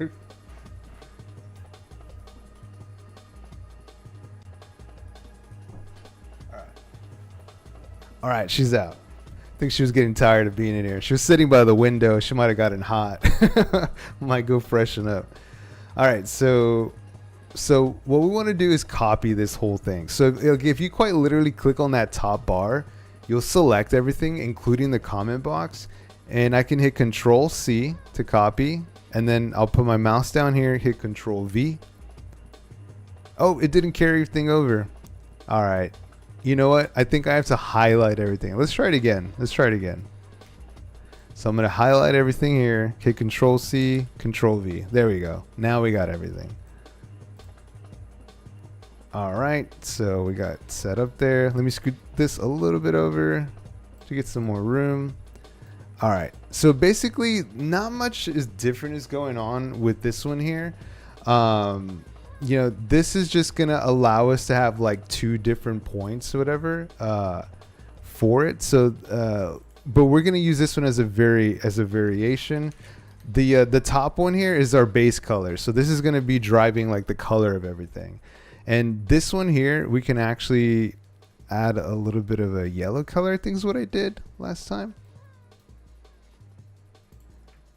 Default value. Let me see. Let's keep it white for now. But yeah, we'll add might have to add a different parameter style to it. Let me see what I had on this one. I can copy these. Yeah. So Oh, we ended up turning it into a parameter, I think is what it is. So if I come in here and I right click this, so I can like convert it to a parameter, we could say grass tile variation tint is what I'll call it. And then this one too, let's just right click, convert to parameter, and then I'll call this one grass tile tint. Basically, like, so what it was before, it's the same node. It's just giving us some color. But when I convert it to a parameter, if you look here on the far left, there's a parameters tab. And basically these are those same things, like, right, all those sliders, the numbers, the things that we can manipulate, right? The things that we can mess with that let us change our material without having to mess with the nodes. So like, if like I know I want this to, you know, someone to be able to change the color or something without having to come in here, I can right click and convert it to a parameter, because right now it's just a constant is what it's called, but we want it to be parameters so we can mess with them and you know, adjust colors on the fly with our material instance, so on and so forth. All right, let me know if I'm going too fast or if anybody has questions, but hopefully this is kind of not too difficult to follow along. These nodes aren't too crazy. We've used some of these before. You know, basically we're just like blending stuff together, essentially. Using multiply here to kind of blend these things together over and over. And so now we want to do that variation that we had going on. Let's see, grass tiling. Let me sure I have the parameter set. Grass tiling. Oh, you know, I need to change this one. So let me get rid of this one, and I'm going to do a new scalar parameter, and I'm going to call this grass tile variation, and then I'll plug it in. So what it is though is grass variation. So grass variation tile. So we're tiling the variation. So the naming convention's a little strange. All right, and then same thing. I'm gonna put this to a 0.5. All right. So then next, this is where we're gonna use. So when you first start an Unreal file, in the beginning, when you first like launch an Unreal file, it'll ask you. It'll say, you know, you're generating a new Unreal file. It'll say starter contents. Like, it'll ask you. If you check the box to add starter content, it'll come with a bunch of materials and textures, stuff like that. And that's what we're gonna do. We're gonna take advantage of a certain material that comes default with Unreal. You could use your own to do different, you know, to do a different look or something, but I'm just gonna use what's default. That way everybody can find it. So I'm gonna search for texture sample. So that's what I did here. So you just type in texture sample. It'll come up here under the texture tab there. So that the same thing there. So I'll just delete one. And when I select it on the left side here, let me make sure I'm not covering it. All right, we're still good. So on the left side, it tells you what material is there currently. If there's something there, you can clear it out or add a different one by going to the left side on the details panel and changing it there. So that's what we're gonna do. So we're gonna go to the left side here, and then I'm gonna type in, I believe it's macro. Yeah, so it'll be T _ macro variation. I have two here, but the one I want is just from the game starter content. So I'm just gonna click on this bottom one. It tells me there where it's from. So so now this is set to this texture sample node. And if you can't zoom in too far, but basically what it is, it's just like a texture with a bunch of dots on it. Like a bunch of like information, like, so basically like the height map and all those other things we saw, the alpha channels, you know, again, 0 is like black. It's the darkest darks. 1 is white. It's the brightest brights. You know, 0 or black recedes, and then white or 1, you know, comes forward, and you know, we see that information. And so we're going to use this randomness to add that to our landscape material to add some variety to it. And we're going to do a similar thing here. So I'm going to do texture coordinates. So I want to play with the scale of it. And then I'm going to do another scalar parameter. So I'm going to hold S and click. And then I'm going to call this macro variation tiling. So we're going to mess with the scale, the size of it. And so we know that we need to blend them. So just like the other ones, I'm going to hold M on the keyboard, click, bring up a multiply, and I'm going to connect these together. And then I'll connect those into the UVs. And so this one, we starting off on a small scale was the best. But once you get going, you can play with it yourself. But believe it or not, some things require really small scale to be seen. Sometimes the texture is really large, something like that. So sometimes if you're messing with something you can't really see all the detail or what's happening, try to go to like really small increments and see if that does something, or go to like a really big one and see if that changes it, and see where you're at on like scaling and stuff. Okay, so basically, yeah. Now this one's to the variation, and then this is variation for the macro variation texture. So I'm going to highlight them and comment, and then type in macro variation. This will be like a blend. So I'm going to take this and line it up here. And now these three will have to be blended together. So we have the base color of what it looks like in just a general color. Then we have a second one set up the exact same way, but this one is going to help us create that variation. We have two the same texture, but they're going to be blended on top of each other using this variation blend with that noise texture. So that noise is just going to help us act like a on switch and an off switch in different areas, right? And anything in between is a fall off, right? So like in the middle, anything that's gray or whatever, it's going to be kind of a blend. So it'll blend with the other material that we're putting together. So we use multiply to like add things, or like, multiply them together. We're blending them together, but we're kind of like increasing the so like we have the green texture sample, but we're multiplying it by a tint of color, and it kind of helps push it further in that direction. And for blending further, we're going to use that lerp that we used last time, a linear interpolate. This also helps us blend, but a little different from the multiply. So we're going to connect these. This one goes to the A, this one to the B, and this one go to the alpha. So A and B is like hard blending stuff together, right? Like we have this and A, and we have this and B, and we're combining them together. And if I didn't have an alpha channel, we could see here 0.5.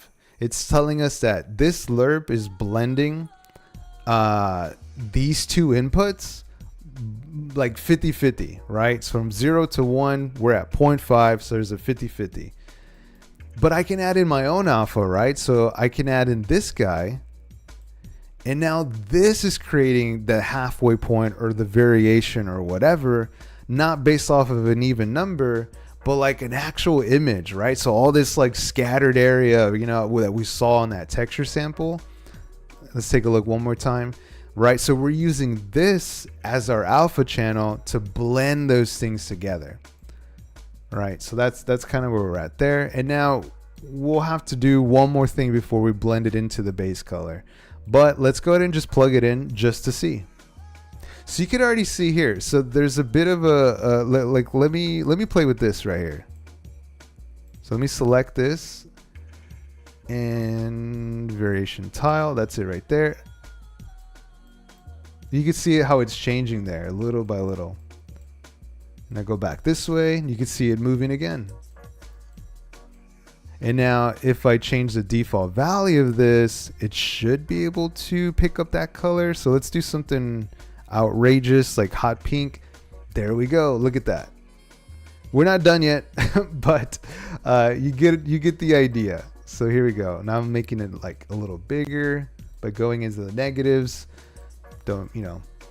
maybe we can flip that or something, but for this sake, here we have something going here, and you can mess with these numbers. But I'm going to put it back to 0.5, and then I'm going to put this to like a yellow, so we can make like a yellow-green grass, essentially.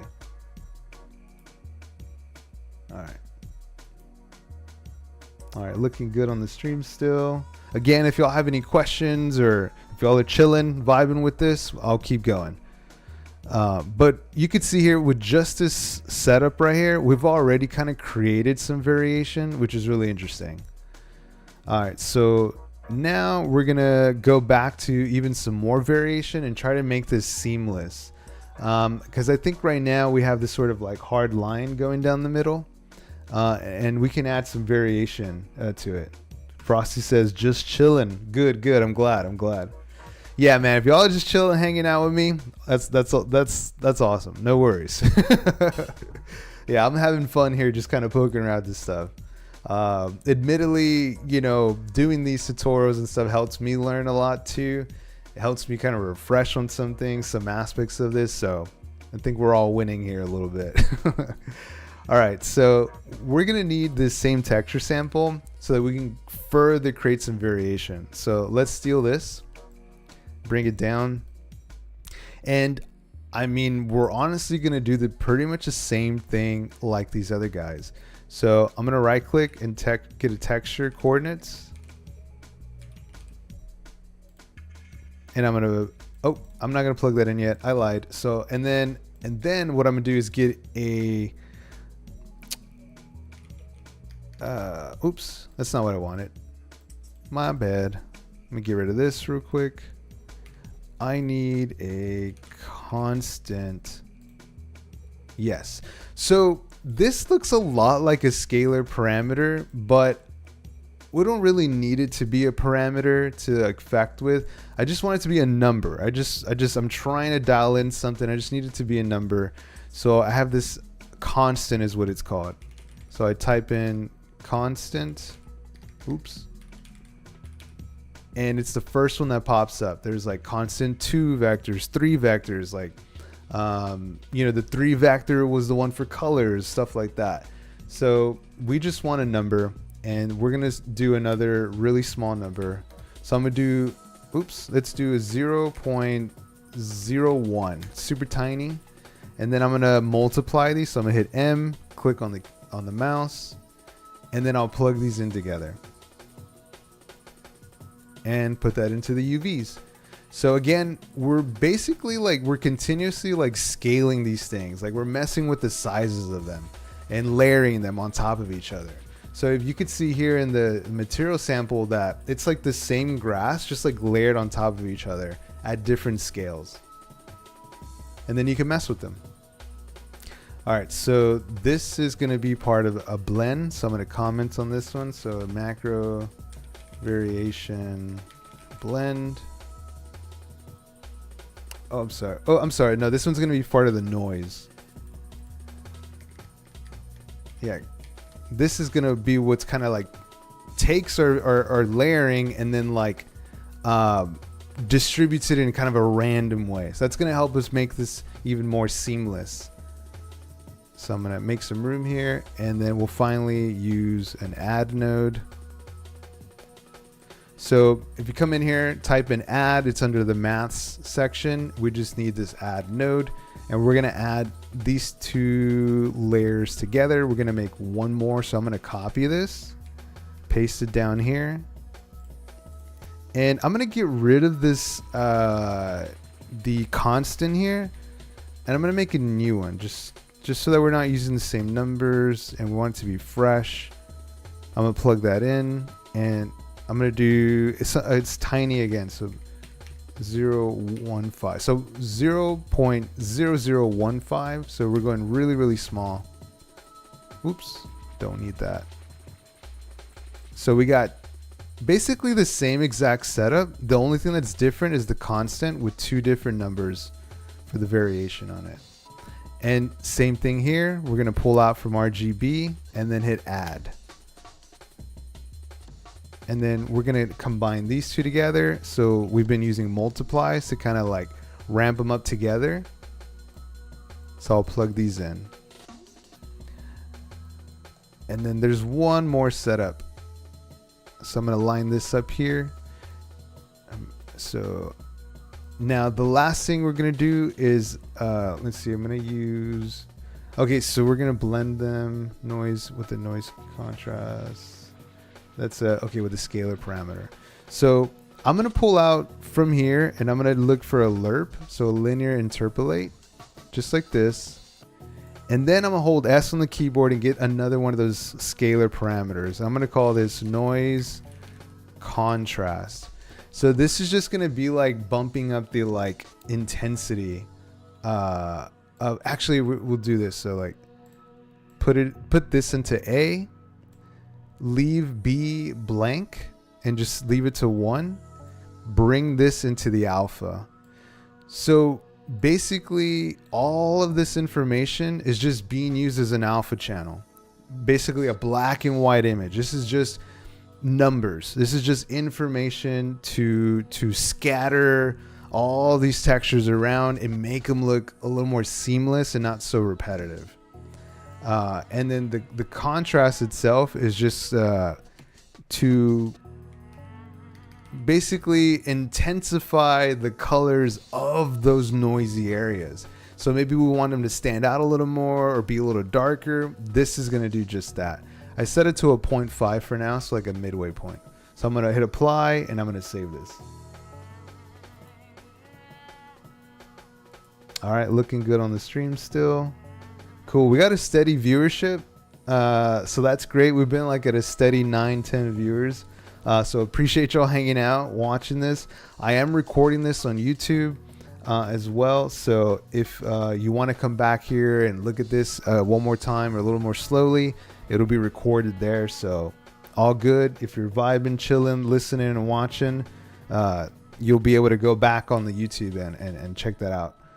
So, okay. So, right. We got these things here that affect the color, the way it looks, you know, the what you see, right? So we got the first one, which is just a color. It's just a tile, and we found a way to manipulate the size, the texture coordinate, multiplied by that grass tiling, a number, right? This is just saying multiply the texture coordinates by this number, and it's thrown into the UVs, and it controls that texture. So these texture coordinates control this texture sample. Then so this is manipulated with sizing, right? So we manipulated its coordinates, the size of it, but now we're multiplying this texture sample, we're multiplying it by this color, this 3 vector, or this RGB kind of like node. It's giving us color.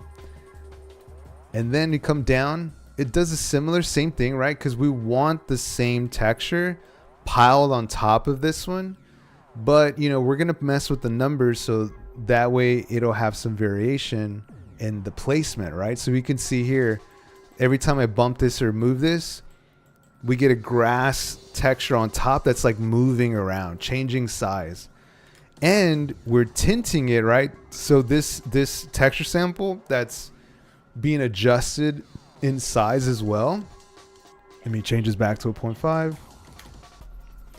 This sample is now being multiplied by a 3 vector to get some color out of it. So I tinted it like a creamy yellowy color. And so that gets us those kind of yellow blades of grass thrown in there. And so that gets multiplied. So now we have these two things together and they're being combined with this through this lerp. But the alpha channel here, right? If I had nothing in the alpha, then these things would be blended 50-50. They would be like at a halfway point. Not very, you know, you could have more variation, and that's what we're doing. So using this noise texture, this T underscore macro variation texture that comes from the starter content within Unreal, you could use any noise texture. Like you could go to Google right now and type in noise texture or noise texture sample. You'll find something and it'll work just as fine. Right. As long as it looks like something crazy, funky like this, it could look however, but as long as it's black and white information, that's what we're looking for. And so we're telling the lerp here, like, hey, don't blend this 50-50, blend this using this. And we can change the size of that variation, right? Using this texture coordinate multiplied by a number. We can say, hey, well, 0.01 is really tiny, so make all these things like really little, or make them bigger, right? You can blow it up from there. And since it's a parameter, a scalar parameter, well, it's going to be on the left side on our parameter window. So here we see all our parameters that we're creating. They're right here. So grass tiling is this top one. Parameters. Grass variation tile is this one right here. We got grass tile tint and grass variation tint. It's those two right here. We got macro variation tiling. That's this one in our variation blend, where we're finally starting to blend these things using a noise texture. And then you have the tiling, the macrovariation tiling and noise contrast, which is this one down here. This one is just kind of like, you can come back in here and mess with these. You could probably turn these into parameters too, but don't want to have so much going on. You know, we can mess with the top two and still be fine and get a decent result out. Okay, so we've blended them. So now let's set this aside and comment this as well. So this is going to be our noise contrast. All right, so now we got those set up. Now we need to blend in everything, right? So this is our main setup, but now we need to blend it all together. So we're going to use a multiply again, and we're going to pop this into A at the top. And this one will go into B here at the bottom. And then we'll connect this into the base color. And so now if I come back here to the parameters and I mess with these bottom ones so we can kind of take a look at what's going on. Let's select this and mess with it. We might see it better on the actual material. Let's reset this. Let's finish this off and then we'll take a closer look. All right, so let's go at the back. Noise contrast, maybe you'll see it here. Yeah, you can see that work here. You see how it gets darker? That's real dark. Because now we're like past the 1. So at 1 is just black, like almost. Very dark down here. So if we go back to a 0.5, a little cleaner, and then we got that dark section at the bottom, that's okay. That's okay. It won't look that dark out on the actual material. So I'm going to go ahead and save it, apply it, and that's pretty much our setup here. All using one texture sample, just one color image. We're setting up the main view of the color of the way it looks and the sizing. We added a second layer, just messing with the variation of it and adding a tint of color. And then using the macro variation noise channel or noise texture, we're telling it how to scatter it around. And Cinema says, does the A/B input order matter? Yes, it does. Yes, it does matter to some degree. I think we want the noise, the variation noise on the top. That way it's like picking a place of where to send this information, and then it populates it with the rest of the color underneath that. So yes, so you can, test them out, switch them around. It won't hurt. Chances are you might get an interesting result, but do keep that in mind that when you're using lerps or multiply, sometimes the order does matter. So just, if something doesn't look the way you think it's looking, very correctly, then change them around and you might run into some kind of, something different than what you see here. So yeah, definitely keep that in mind though. All right. Got all those placed. Yeah, that one there. That's looking good. Texture sample on that one. All right, let's take a look. Let's go back to our map here. I'm gonna click my landscape, so you can see it fresh. I'm going to come in here to details, and I'm going to, so this got the old material on it. Cinema says, so does lerp give A like a priority or a bias? I think it does. I think there's a priority, so like A, B, and then the alpha. So the alpha channel doesn't really matter because like you either plug something in there or you don't, or you could just leave it at a halfway point, which is the 0.5. Like if you just want to blend it halfway 50-50, you don't got to do anything else. Just connect to A and to B, and then leave the alpha channel empty. But if you do want to create some more interesting variation, then you'll take advantage of like the noise textures and stuff and plug those things into the alpha. And that way it's like manipulating it using that information instead. So, but yeah, just keep in mind of the A and the B, there's going to be probably priority on one of those channels. So you can switch them back and forth to get the different intensities or something. But I mean, we're using the same texture here, sort of. So like, you might not notice too much difference, but yeah, for the most part, we'll just kind of keep it in order here. Since we have our base color as A, that's the main thing we want, right? How it looks.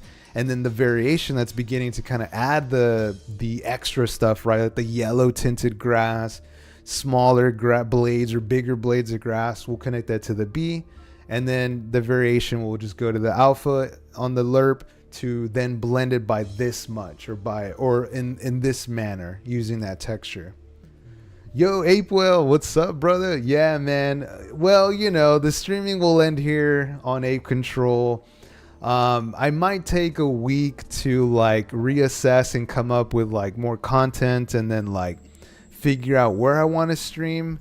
But after I'm done with this tutorial, I do kind of want to like maybe hang out and chat for a sec and see kind of what people want to see or vibe with, like where do we go from here and stuff. But pretty much YouTube, maybe Twitch and stuff, but YouTube for sure. But yeah, here on Ape Control, we'll be winding it down, unfortunately. Yeah. We were giving Frosties a lot of praise earlier, like we understand. This makes sense, we want to continue here. Of course we do. All of us want that. But we can only do so much, like as far as for me too, like doing the streams, I work alone, all the content you see here is created by me. I'm making badges now on other page and doing renders every week for the badges, coming up with content for the stream, and like the tutorials, picking the tutorials, walking through them, making sure I remember all my knowledge. So we're all working really hard.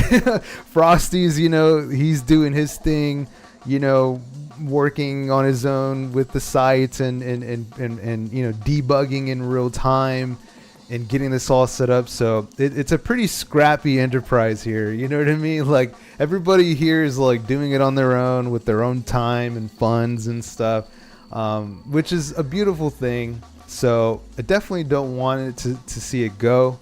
Definitely want to keep it all together still, but just want to go to the right place where people are excited to go to and want to participate in.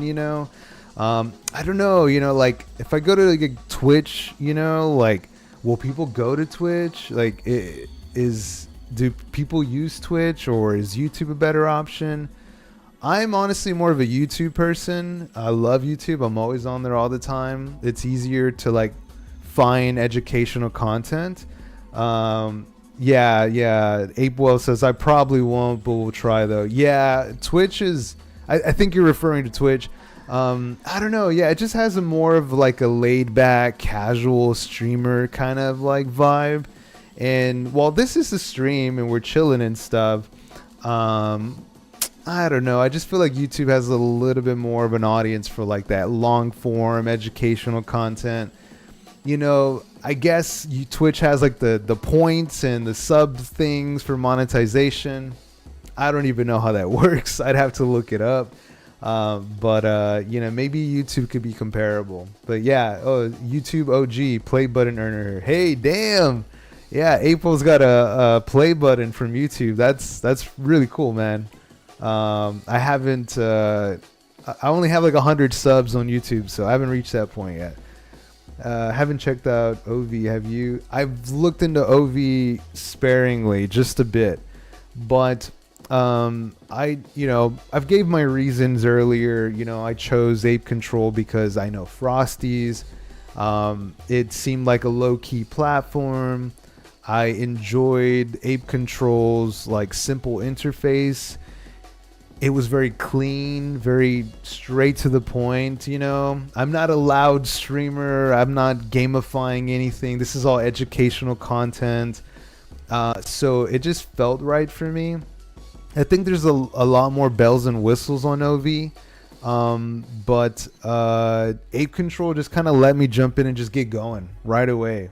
But I'm willing to learn. I'm not counting OV out.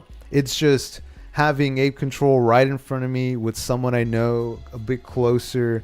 It just made a lot of sense, just to like jump in, get going, and just start streaming, And I wanted to support Frosties, of course, So, but yeah, obviously knowing that OV is also on Ape Chain and used by some players there, maybe I'll move there as well too, and still keep the YouTube thing going. So we'll see though. But I appreciate you, Apewell, for asking, for stopping by and hanging out, man. Appreciate you. All right. GM, hey, it's A. What's up? You made it in. I'm getting towards the end a bit of my tutorial, but yeah, you made it in. You can hang out and chat for a bit, and we're gonna talk a little bit at the end of this and see where we can go to stream or see what people want to see, stuff like that. But yeah, good. You claimed your badge. Awesome. Yeah, Apewell, if you haven't yet, there is a badge claim. If you scroll up a bit, you'll see a code, but I can paste the code one more time if you want it. Yeah, let me see if I can find that code. Yeah, here it is.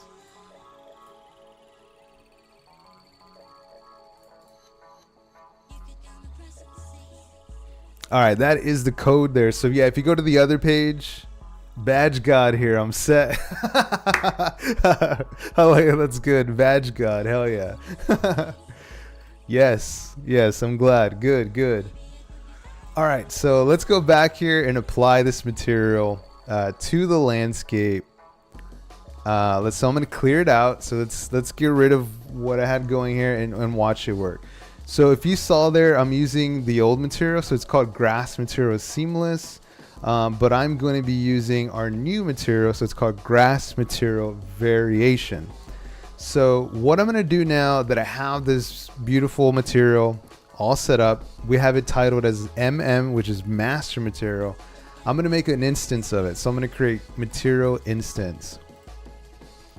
So I'm going to change the beginning from MM to MI. To material instance. I'm gonna delete the inst at the back end of it. So I'm gonna save my work here, go to save all, yes, and then I'm gonna drag and drop that now into my landscape. So we can see here, oh, maybe my head's in the way a little bit. Let me move myself in the middle. So now you can see here on the right there's a material section. I'm gonna drag this instance onto it and let it populate for a sec. All right, I got that set up here. Give me one quick second. I'm gonna check on my cat real quick. I think she's outside. One sec, I'll be right back.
All right, we're good. We're good. She's hanging out there by the window, so I was trying to get her to come over here, but she didn't want to. Tell your cat I said. Yeah. Oh shit! Is it 4:20 already? Oh, where you're at, it's 3:20 where I am. He's gonna go smoke one. Badge Maxi says Cinema. Yeah, dude. April was on it. He didn't even need the code. He just like jumped right in. He had it already. He woke up with the code, bro. He woke up with the badge in his hand. I think I'm hooked on badges now. Says Zombie Rob. Yeah. No, those badges are great to earn and collect. It's been so good, man. Yeah, shout out to Nana. He like revamped the site. Him and his team revamped the other page site. And like, so it's like you can like easily create a badge now. You could set like a timer on it, you know. You could like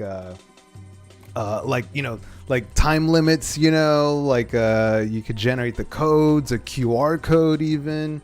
Yeah, it's so good. The update to the website, yeah. So if you have a community on there, like I would definitely like check on the website now, because of the update that they did on the site is like really nice. So like you can make badges on your own, stuff like that. It's super helpful, super cool. Yeah, I love badges. We'll be dropping a bunch for boring merch. Oh yeah, dude, Apewell, that's an excellent idea, bro. Dude, that'd be so cool. Like, you know, every merch piece you buy comes with like a code, you know, like a generated code, and you can go on their site and claim that badge. And all those badges. And when you make a badge, you can choose like the chain that you want it to be on. So like you could choose like Ape Chain, you know, and then like, you know, I think like Somnia was the other one right now they have going. And then there's like test nets and stuff, which is pretty cool to see, you know. That was nice. But yeah, I gotta have it on Ape Chain, of course, for sure. But yeah, that's a simulation right there. The Matrix read the code. Yeah, Nana is the mana. Yeah, new site is stellar. Absolutely, Cinema. That's right. Bingo. Yeah, Ape Chain on top for sure, 100%. All right, so now we got the grass variation placed on our landscape. So let's take a look. So we're working with a pretty small scale right now. But so let's zoom in pretty close. But yeah, you can see here there's already kind of something weird going on. You know, in reality, this texture might not even be the best texture to like showcase this. Maybe there's a little too much variation in it. There's like little cloves and long blades of grass and short blades of grass. So basically choosing your texture here in a smart way might help you to, you know, blend these things together a little better, if that makes some sense. So instead of putting our master material, so this is the original one. This is the new one that we made. So I'm going to close that one out. Yeah, we'll save it. Okay, so we have our master material. And I'm not throwing this one on the landscape. I could. There really is no difference. But the material instance gets rid of this material graph and instead shows me a parameters detail page. And this is what the converting to parameter does, right? So when we were in here, you know, we made a scalar parameter for the grass tiling. We made a color parameter for the grass tint. We made a parameter for the variation tiling. We made a parameter for the variation tint. So all of these things are turned into parameters so that we can mess with sliders and numbers and do things with much more ease. So when you create a material instance from a master material, so like basically come here to the master, right click, and just create instance, it just automatically basically places those variations as parameters for you automatically in this nice details panel. So one thing to do though, to make sure all this is working correctly, is we have to come in here and check these on. We have to turn them on. It's just letting the program know that yes, we want things to function and work, and we want to manipulate them. So anytime you create a new material instance off of master material, most of the time these parameters are going to be checked off. So you have to check them on. All right, so let's rip this out and then go back to our map. I'm going to close this out too because I don't need that. I don't need this either, so I'm going to close that. And I'm going to save my whole work file here. So let's go to save all. I'm going to set this aside and I'm going to make this a little bigger so we can see all our parameters. And so let's start pushing it around so we can kind of see what it's looking like here. And then I'm going to go to the show button here, right here at the top. And I'm going to come down here to grid. And I'm going to get rid of that. And this just gets rid of the general grid for the world. Like, it's not that big a deal. I can come back here and turn it back on. But you'll see the black lines. That's the grid. We don't want that because our landscape's intersecting with it. And it's kind of fighting with it. You can kind of see like... you see some of the grid lines come through. Sometimes they don't. So we're just going to get rid of it. So we can see the landscape clearly. So let's get over it.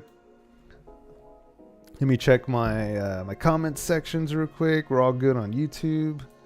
Looking good on Ape Control. All right. So I'm going to come in here and start pushing these around.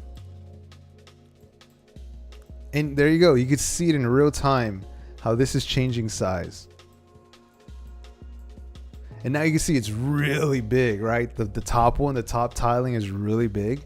So I'm going to put it back to 0.5. Now I'm going to mess with the second one. This is their variation tile, which is kind of like the one that went into the B channel. Like, so cinema, I know you're asking like A and B variations on the lerp. So this is kind of like the undercoat or something. And you can kind of subtly see something underneath coming through that's changing shape and size. And that is that texture. So we can crank it up pretty big and it'll get like really tiny. And now we can't even really see, but to get like super close to see the variation change. But now you can see like tiny little blades of grass underneath. And I could crank this one up to mess with it at the same time. So I'm going to go back to 0.5 on that one, and I'll go back to 0.5 on this one. So now we're kind of at a midway point. And let's change the color of the variation. So I'm going to zoom back in, and I'm going to change this to like the red, right? Just something funky. So I'm going to hit OK. I'm going to save it, and now we can see that. Look at this when I zoom out. That is that variation channel. Right? So if I go back to this, I'm gonna rip it out. So this is the second one here. Or I'm sorry, the third one. This is the variation blend. So we could see here that texture that has all that splotching and the alpha channel variation, you know, that macro variation texture that we use. We could see it kind of shifting and moving around. And so all these spots here is basically where that texture is coming through. And so you could see here where the red is, well, let me slow down a little. Where the red is strongest is where that texture is coming through and showing the second half, right? So basically, let me pull these up here. Or I'll keep this one out, set it aside, and then let me get my head out of the way. Okay, so this is what's happening. This guy here is visible where the red is. That's where that texture is visible. That's where it's saying, hey, these areas show what is in lerp input B. So, you know, wherever the red is, that's where this variation is popping up. And we're using this texture, the noise texture, to put down this variation. In here it's yellow because this is the master material, but in our instance, we can adjust that color. It doesn't have to be the yellow that it was at before. we could change it to whatever we want. And it will not change or mess with the master material. Master material is set to yellow. But now that this is an instance, it's a child of, we can change a property on it, right? We can change it a little bit and it'll treat it as its own. I mean, think of it this way, right? Like if you're a parent and you have a child, maybe your child picks up your nose, but maybe it also picks up the eyes of your partner or something like that, right? So there's changes. It's still the same thing. It's still a child of the main parent. But it's allowed to have variances. It's allowed to have some variety to it. And that's what we're doing. We're just adding variety so that it changes up a bit. Hey, they actually are being recorded. So the last 3 streams have been recorded. They're on YouTube. So we're streaming right now to Ape Control, and we're also streaming to YouTube. So if you want it, let me. Oh, here, I'll do this. If you want a link to my YouTube channel, just so you can have it on hand, I'll link it here. I need to do a space, so I can't do the links here. Oh.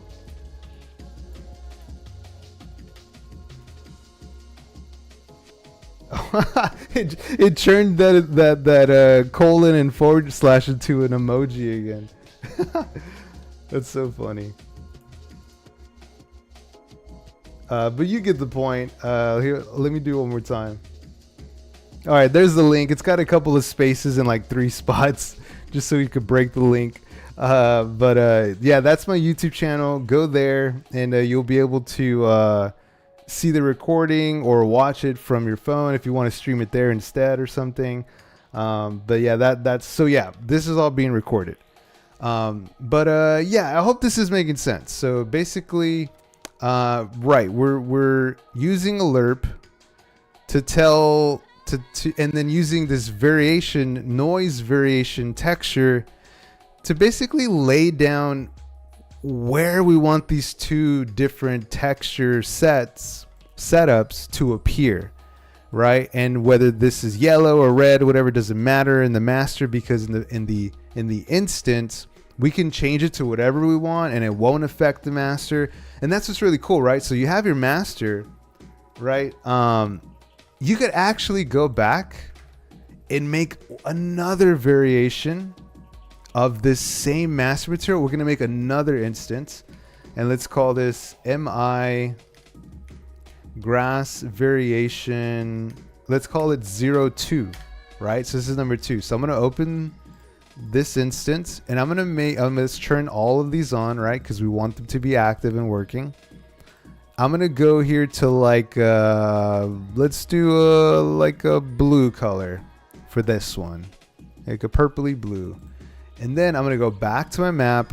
I'm going to go back to my materials and drag this new one on here, variation number 2. I'm going to drag it on top of here. And now there you go. You can kind of see how those are turning that bluish purple that I set up. And it's not affecting the other one, right? So now if I go back and drag the original variation on top, now we're back to that orangey red color that we were messing with before. And meanwhile, our mask material is still set to yellow, right? So I could even just set this to white and not have any sort of effect at all. And it won't really matter anymore, right? It looks the way it does here, but I don't have this material applied to anything. See how it didn't really mess with this either. They're variations, right? They're instances. They're children of the main master parent material.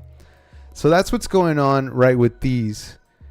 And these bottom ones is basically just continuing that variation. We have the same texture, noise texture. We have the same one set to different sizes.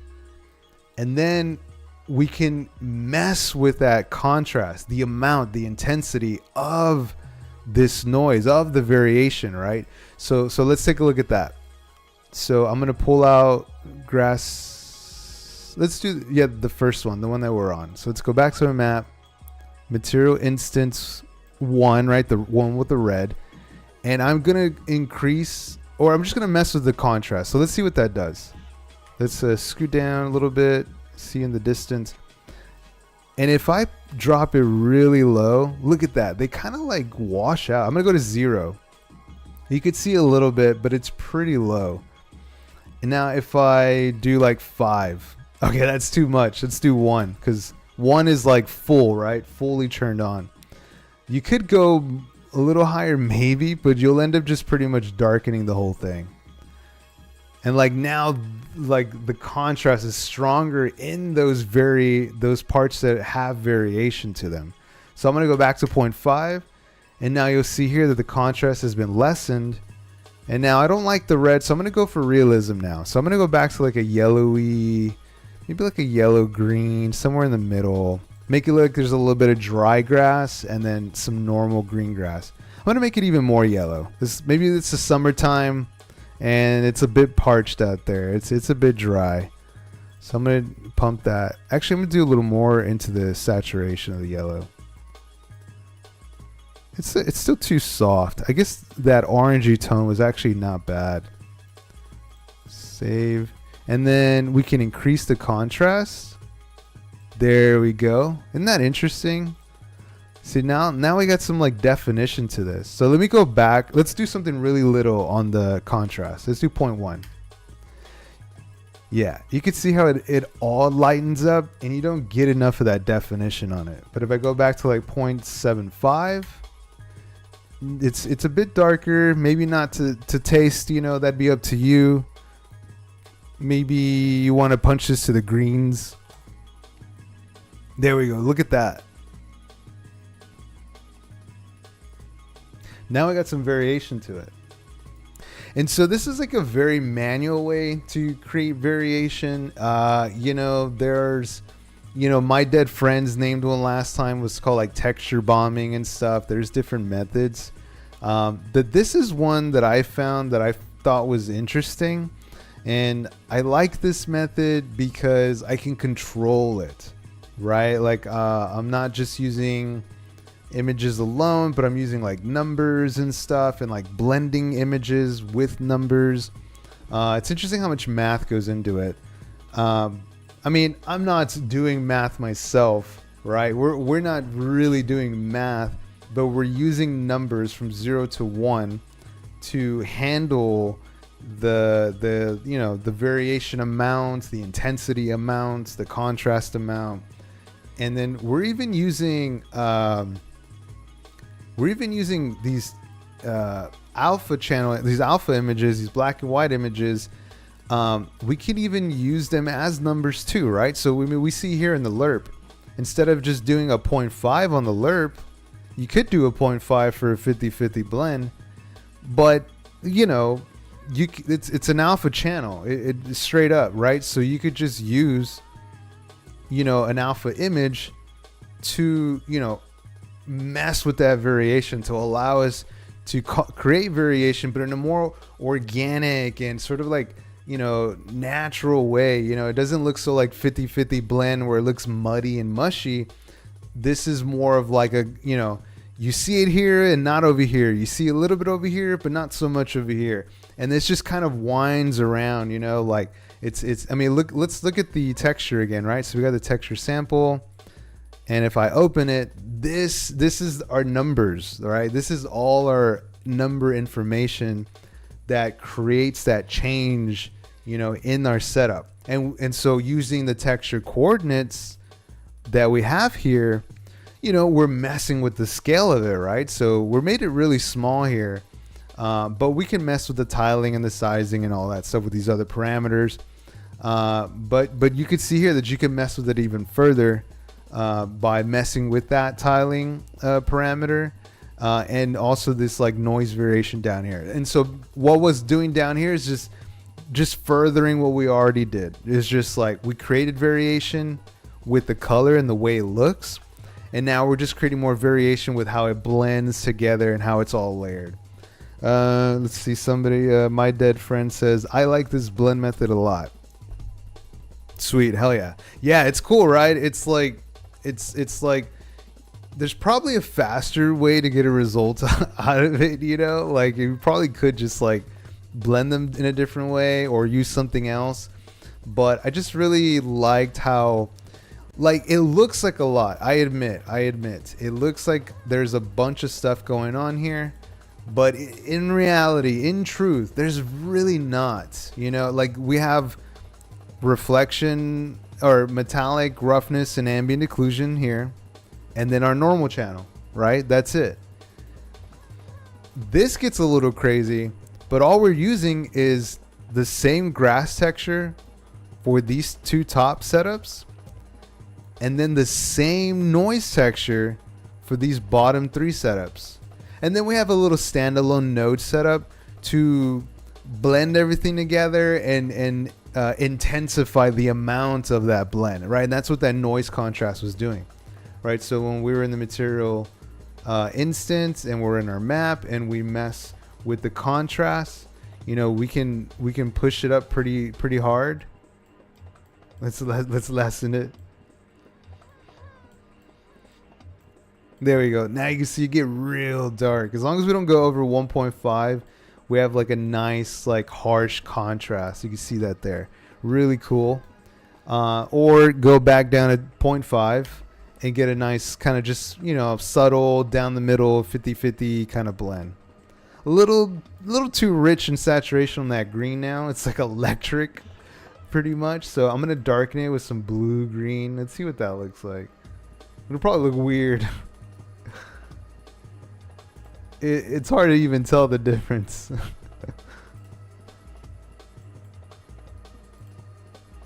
Yeah, that's too much, too crazy. But yeah, let's go back to green, but let's do a light green. There you go. That's a little more realistic. Yeah, Cinema says, yeah, this is a great tutorial. Awesome, man. Glad you're digging it. My dead friend says, wonder how it would look blending some moss or dirt on bricks and walls. You know, that's a good question. There was a tutorial I saw that was using bricks to blend. And I'll be honest, the bricks did not work so hot.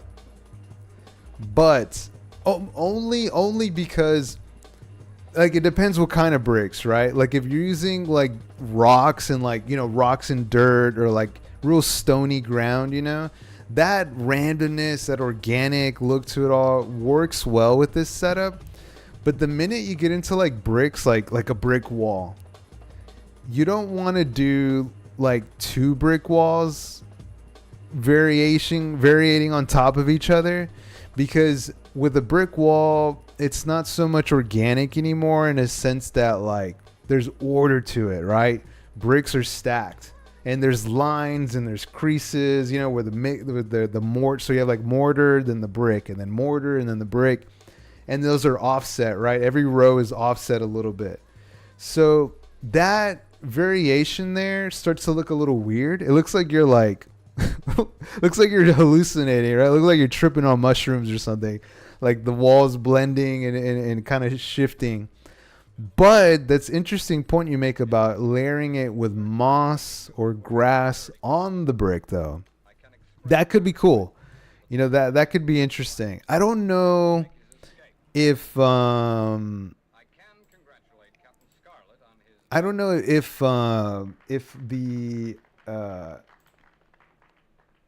let me scoot it over here. I don't know if the brick comes through well enough. Like if we did the blend, I think it could work, but you might get like a little bit of loss in the brick. So like, I don't know, and the way they blend, you'd have to try it out. Yeah, definitely test it out with different materials. So like, I don't know what, you know, maybe I have a brick. I wasn't sure if I had a brick material. Oh, I do. I wonder. Let's see what that looks like. Just for giggles. Let's do it as the second. Oh, you know what? Let's do this. Let's be safe. I'd rather be safe. So I'm going to remove the word brick. I'm going to come in here. I'm going to duplicate, not make an instance. I'm going to duplicate this master material. And so I'm going to call it master material grass brick variation. I'm going to open this up. And I'm going to come in here. And then now I'm going to search for brick.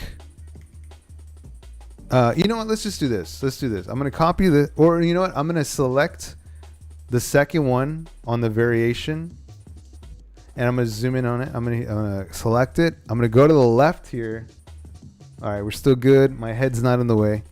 And I'm going to, in this search bar, I'm going to type in brick. This will be easier to search for stuff.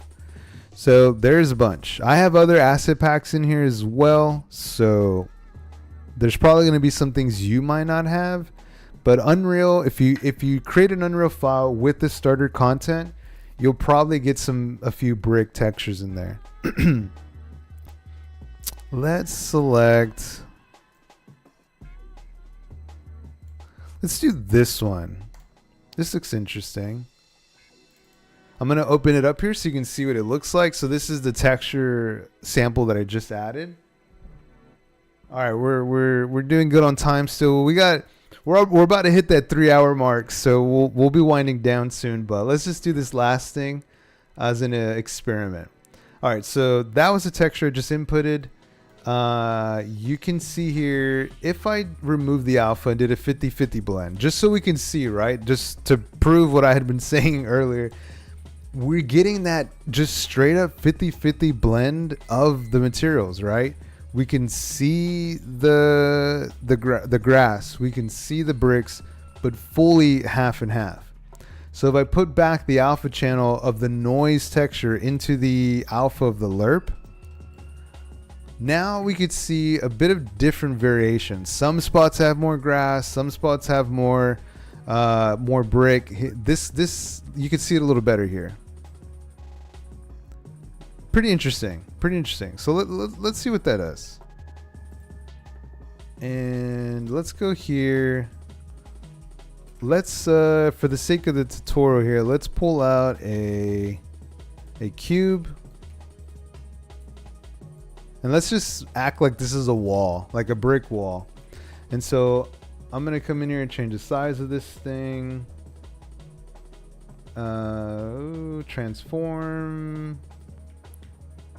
And on this axis here, let's see, where's the x-axis? I'm going to do like a 5. Oh, that's really big. And then, let me take off the lock. That way we can mess with them individually. All right, so now we got a wall. So we got this makeshift wall here. So now on the wall, I'm going to grab this grass brick variation. So this is a master material. Let me go ahead and make an instance of it. So I'm going to right click it and go to create material instance. And mess with the naming convention.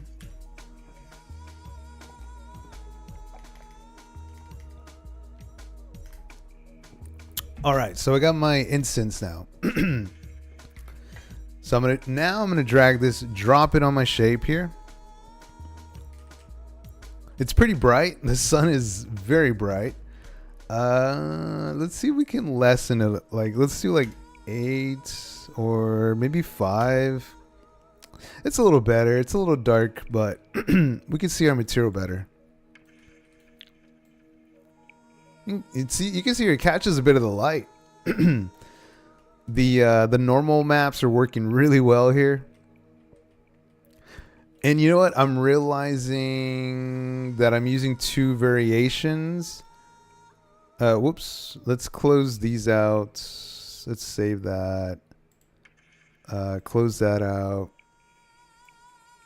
And then let me open up the instance just so I would open 2. I'm realizing that the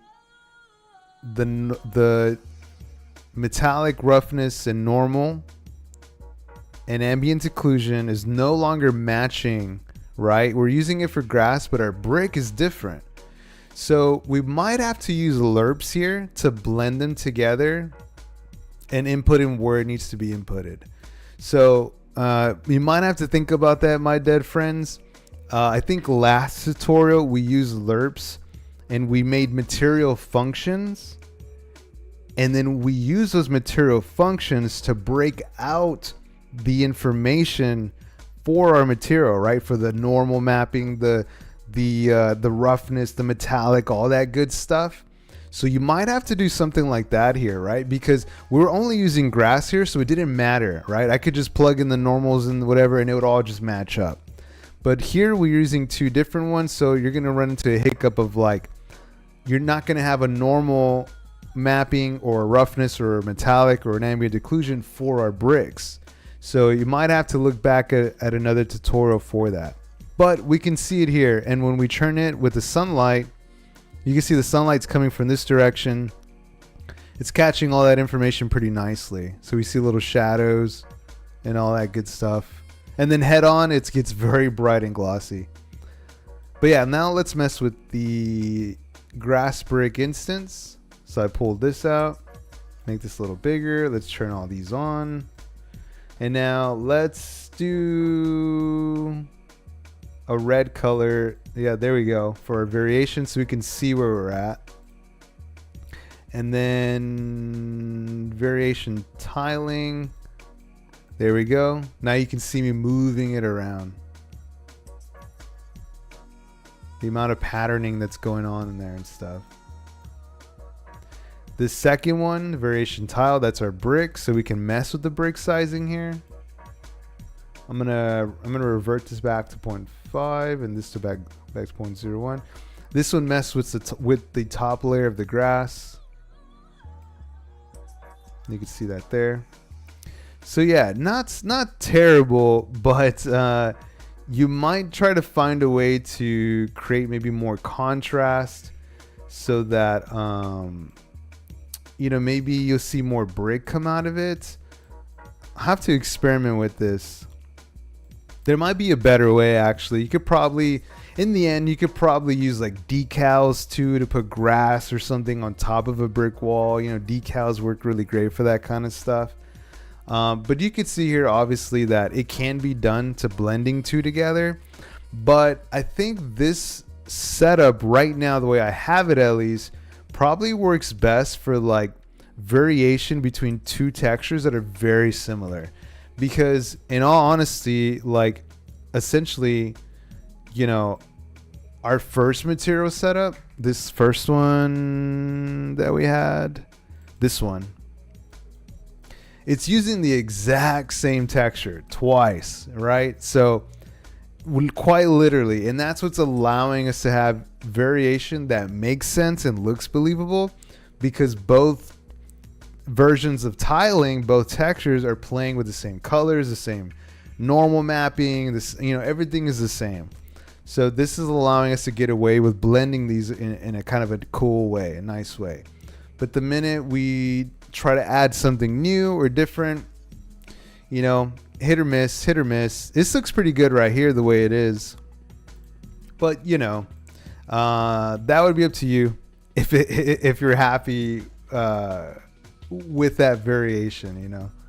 So I'm gonna go back to green, it's save, and let's do a block. Yeah, there we go. So yeah, not bad, but you are getting that light information from the normal mapping and all that on the brick parts, which is not good. So we'll have to create some probably using lerps, maybe using some material functions to separate that information and then bring them back into this master material.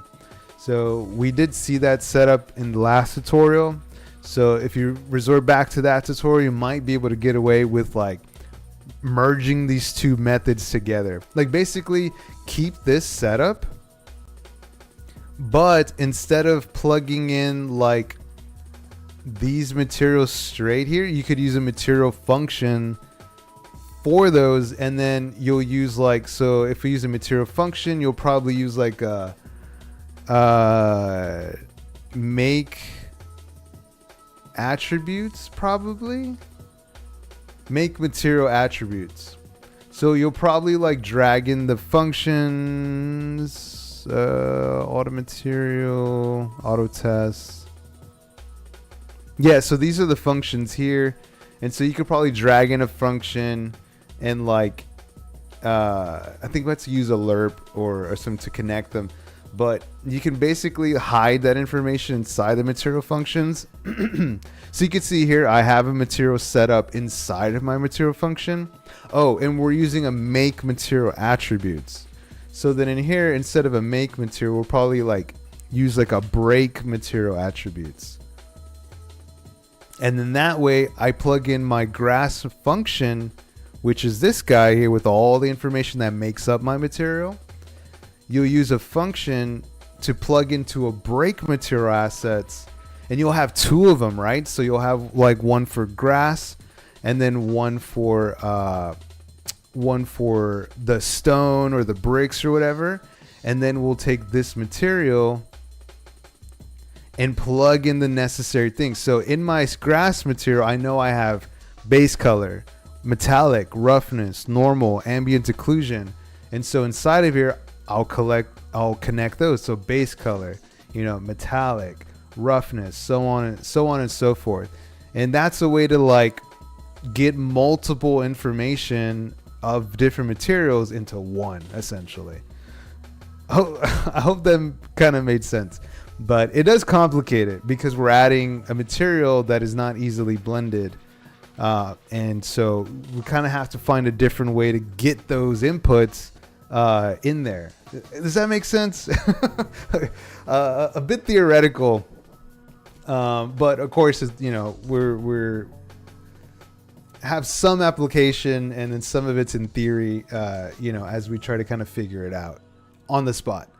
But yeah, the previous tutorial had that material function creation, so you could probably follow some of that and then use that to your advantage. But all right. I think that's enough overloading brains for now. This one went kind of quick, at least the tutorial part. We were kind of hanging out, I think, for like a good while in the beginning. I think we hung out for like an hour or more and just like talked about streaming. We talked about the badges, the badge setups, all the artwork that went into it, stuff like that. So yeah, a bit bittersweet of a stream. This is going to be the last stream here on Ape Control. For now, I don't know what happens in the future, but we'll never say never. But for now, this is going to be the last one here. I am working on some like commission work at the moment. I am doing some art on the side for people. So I might have to play catch up on some of that. If I have, I'll tell you what, if you're cool with it, I can stream next week, no problem. But, if you don't mind going to YouTube, if that works, if you want to see me like on ov.live instead or try that out, I'll look into it, But if I don't get it all ready and set up, just because I have some commission work that I am working on, I'll let you guys know. But what we could do is like stream on YouTube right away or something. And, maybe we could just vibe for that stream, just hang out, have a Unreal Engine open and, mess with some things to just kind of experiment and answer some questions. Or maybe I'll just build something and for fun, just like work on an environment. I had the botanical deed that I started messing with, but I didn't really get to build an environment out, mainly because I was focusing on, I was pretty much focusing on tutorial content, information, educational stuff. So, I would love for you to just sit and watch me work on stuff, but I wanted to try to educate as well and not just be like, just come watch me push buttons and not really learn anything. I wanted to move away from that and, give information on top, so Ape Well says, can you build me a storefront?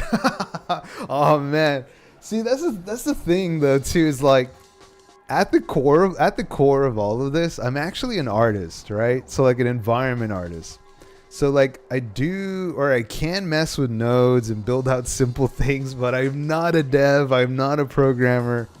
If you know an Unreal Engine programmer or dev or someone who can work in blueprints, hey man, send them my way. Tell them to come over here and chill. because we need someone we need someone to I don't know. We need someone to program and make games and stuff. Yeah, a visual is all I need for now. Hey, I mean, hey, that's all me, baby. Well, since I got y'all's attention, here, I'll say this: I've been reached out by a few people, a few communities. Yeah, that was part. Yeah, Apewell was talking about Rita doing a storefront thing. Yeah, that was all part of the ODK, man. Yeah, that was all. So everybody started with like an initial project. And so for me was building out an art gallery and like a live streaming kind of arena. And I was partnered with the Board Art Knot Club. So I got in contact with them and we started talking about how to build out an art gallery, how to do like an art show, how to do a live stream arena thing to show off video content. And those are all things still in the works. Meanwhile, Rita had a storefront with like merch and, would take you to like digital storefronts for like Made by Apes projects, So like you could get Friends chocolates or something from this like other side environment that had a storefront, and you could order or spend ApeCoin on there, and then it would take you to something to like ship it or deliver it to you. So these are all things in the background. I don't know much about what Rita's got going on right now, since he has, we've both have shifted directions, doing multiple things at the moment. I'm doing this, obviously, here we are, and he's got, G's on Ape and other projects he's working on. So he's still cooking, doing his thing. But yeah, and I'm still cooking, doing my thing. So I'm hopeful to get some experiences out in other side, like once things are like open, and live for people to like upload their own stuff. Unless it gets featured, I don't know. We'll see. We'll got to talk to like Figgy and PM and stuff. But, unless one of our builds gets featured or something and like has like a special release or something. But until then, I am working on other side stuff in the background, trying to get something going. But that is not the only one. I have had people reach out to me, just the way Apewell is saying he needs a storefront. I basically been telling people like, look, like I'm a one-man team, but I'm very capable in working with environments. And so if you want a super interesting and very badass looking environment, I could definitely do that for you. After that, you would probably need to talk with a programmer, a developer, who works with Unreal Engine blueprints, who could come in and generate that interaction, the storefront, use ODK blueprints to create all that interactivity that we want to see, any games or gamification, all that good stuff. We'll need a bit of help with. I had a guy working in Unreal who was very good at Unreal, but he has a real world normie job, and that's okay. We love him for it. He's an amazing developer. He does awesome, amazing stuff in Unreal Engine and web 3D stuff like 3JS and all that. But he's got his own thing brewing right now, and I don't really want to interrupt him. So it is what it is. So now I'm kind of on the hunt for, someone else or some other community members that are curious about, doing programming for Unreal Engine. And that would be amazing, man. So like, I'm looking, right. I'm trying to, this is a purpose for the live stream too, is to get the attention of like, oh, hey, there's people building in Unreal, like I appreciate the nifty islands of Web3. I appreciate the Decentralands of Web3, but it just doesn't really compare. Once you get into ODK and the other side and the fact that they're using Unreal Engine with M2's technology, and Improbable's technology with the M2, it's just so much. It's just so much more next level, man. Like I can build the world in so much more detail, that it doesn't compare to these other world builders that kind of keep you in a box as far as how you can design and the complexity at which you can design at. Yeah, my dead friend says when Mac OS ODK. Yeah, I don't know, man. You're gonna have to talk to Figgy and PM about that. But I think they are working on it. But I don't know. I'm not too sure. Yeah, A says he totally agrees. Yeah, man. It's just like, look, you know, there's a place for everything, and I'm glad we have Nifty Island. I'm glad we have Decentraland and the rest. But, you know, if you give me the option to build with Unreal Engine, I mean, hey, man, I'm just going to go with Unreal, man. Like, you could do shit like this, you know, and get a way more interesting environment, you know. That's just how it goes, you know. Cinema says, I'm just biting the bullet and going PC. Yeah, man, you know, if you can afford it. I mean, hey, even if you get a simple laptop, you know, just to like get it going. But I do understand Macs are super great for like other software, you know, music. Like, you know, when I was doing music, like strictly, I was doing like a lot of music, and like I really wasn't doing digital art. Like maybe 15 years ago, I was doing like music and doing traditional art. Like I was painting and all that stuff. Dude, I had a Mac too, and like it was Mac or nothing. Like digital art, like Photoshop and all that stuff, you know, worked wonderfully. But once I got into like PC gaming and I wanted to play more games and I wanted to like work with other software, I ended up having to build my own PC. Yeah. Do you have a super powerful PC?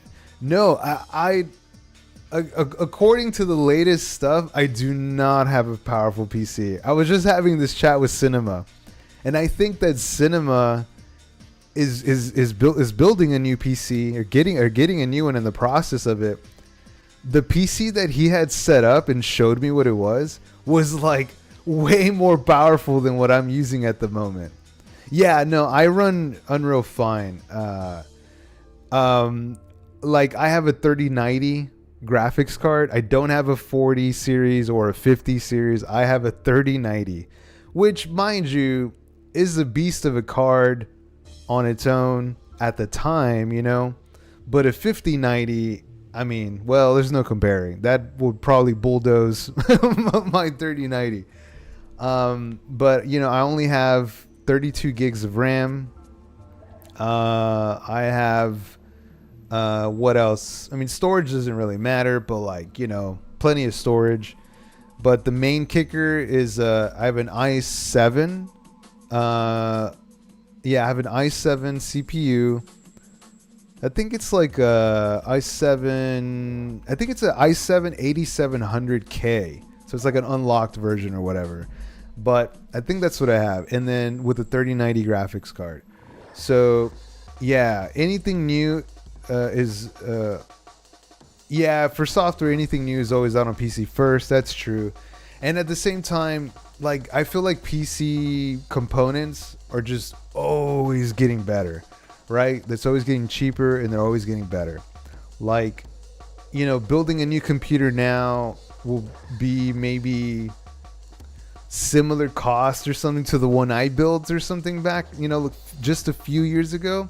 But it's just already going to be like way better. You know, it's because like everything's much more like optimized, more powerful, like less energy consumption, stuff like that. I think I have 1,000 watt PSU in my rig right now. It's enough to power everything that I have. I run double monitors. I used to run triple monitors. It was like 2 monitors and a TV. But that TV crapped out on me. The lights in the TV, like at the bottom right, went out, so it lost its brightness and stuff. And so I was like, well, shit, I'll just whatever. I'll toss it and I'll just get a new panel some other day or something. But yeah, you don't need anything too crazy, in my opinion. But if it's older than a 30 series cards, and you start getting into like 20 in the 10 series. okay, maybe consider upgrading. But if you get a PC with like a 30 series card and up, something high, maybe an i7, maybe an i9 CPU, I think you're going to do great. 32 gigs of RAM and higher maybe from there. Anything lower than that, I'd probably be like, you're kind of pushing it. You're kind of pushing it. Yeah, honestly, man, if you can afford a 5090 cinema, dude, you're gonna beast it, bro.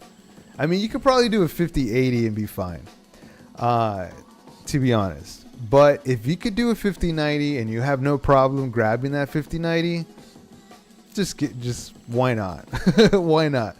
It's definitely expensive, but I paid a lot for my 3090 at the time too, though. So, it's any upgrade is going to be a good upgrade, even just like nowadays, like components are always getting better all the time, so it shouldn't be too much of a problem. But definitely look into pre-builds. There's nothing wrong with that. I think with some pre-builds, the components are getting so much better that you might not pay that much of a hit, on a pre-built one.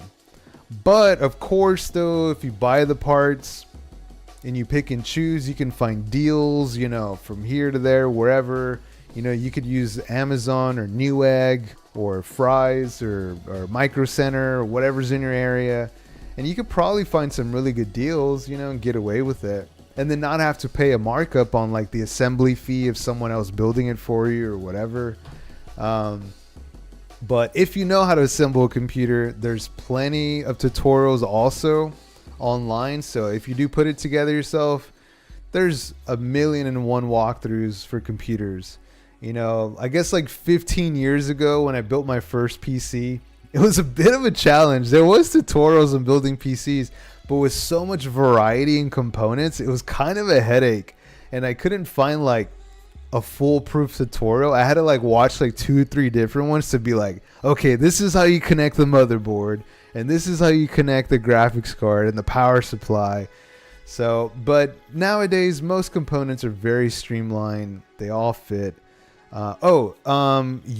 If you're gonna think about building a PC or just want to get a better idea of the pricing, if you find something online, please use a website called PCPartPicker.com, and I will link it.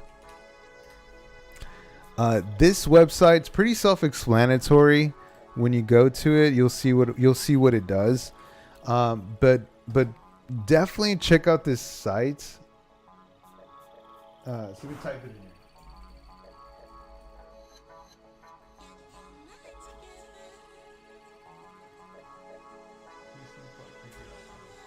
Yeah, I think it's something like that. PC Part Picker. Yeah, PCPartPicker.com. Yeah, if you go to that site, you can like quite literally build your computer out. And my recommendation is, if you do use this website, to start with one component first that you really care about. And for me, I would never skimp out on the power supply first. Like, pick a good power supply. But you'll know a little better of what kind of power supply you'll need towards the end.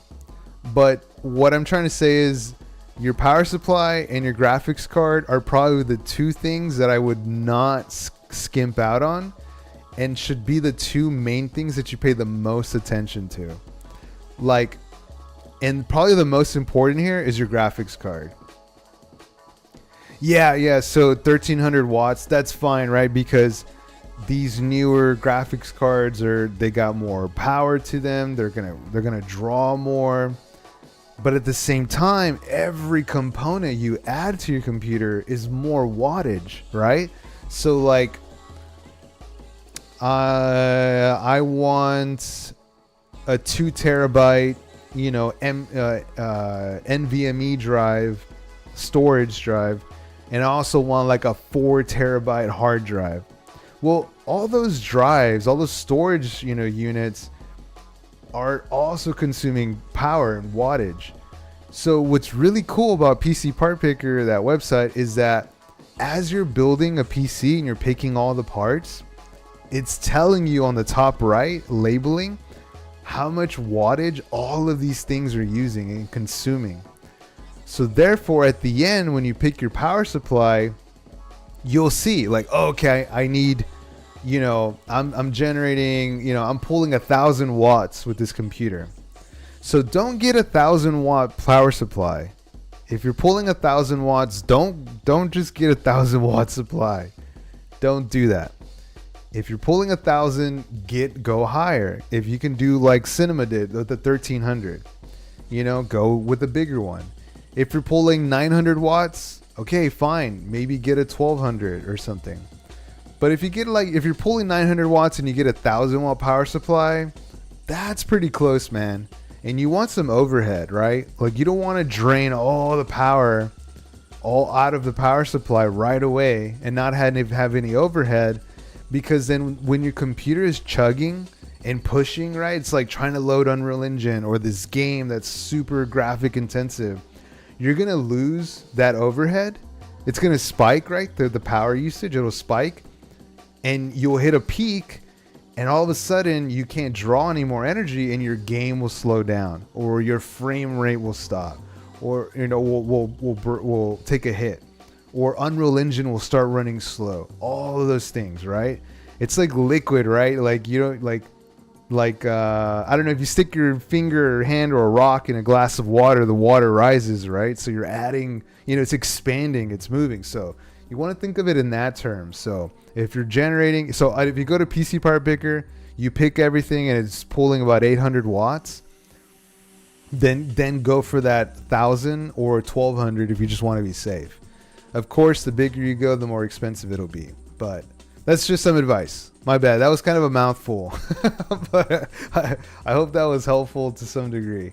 If you're building your own computer, start with your graphics card. Most important, and then pick the rest of your stuff to power your graphics card in a good way. And then once you're done picking all the stuff, right? So graphics, most important.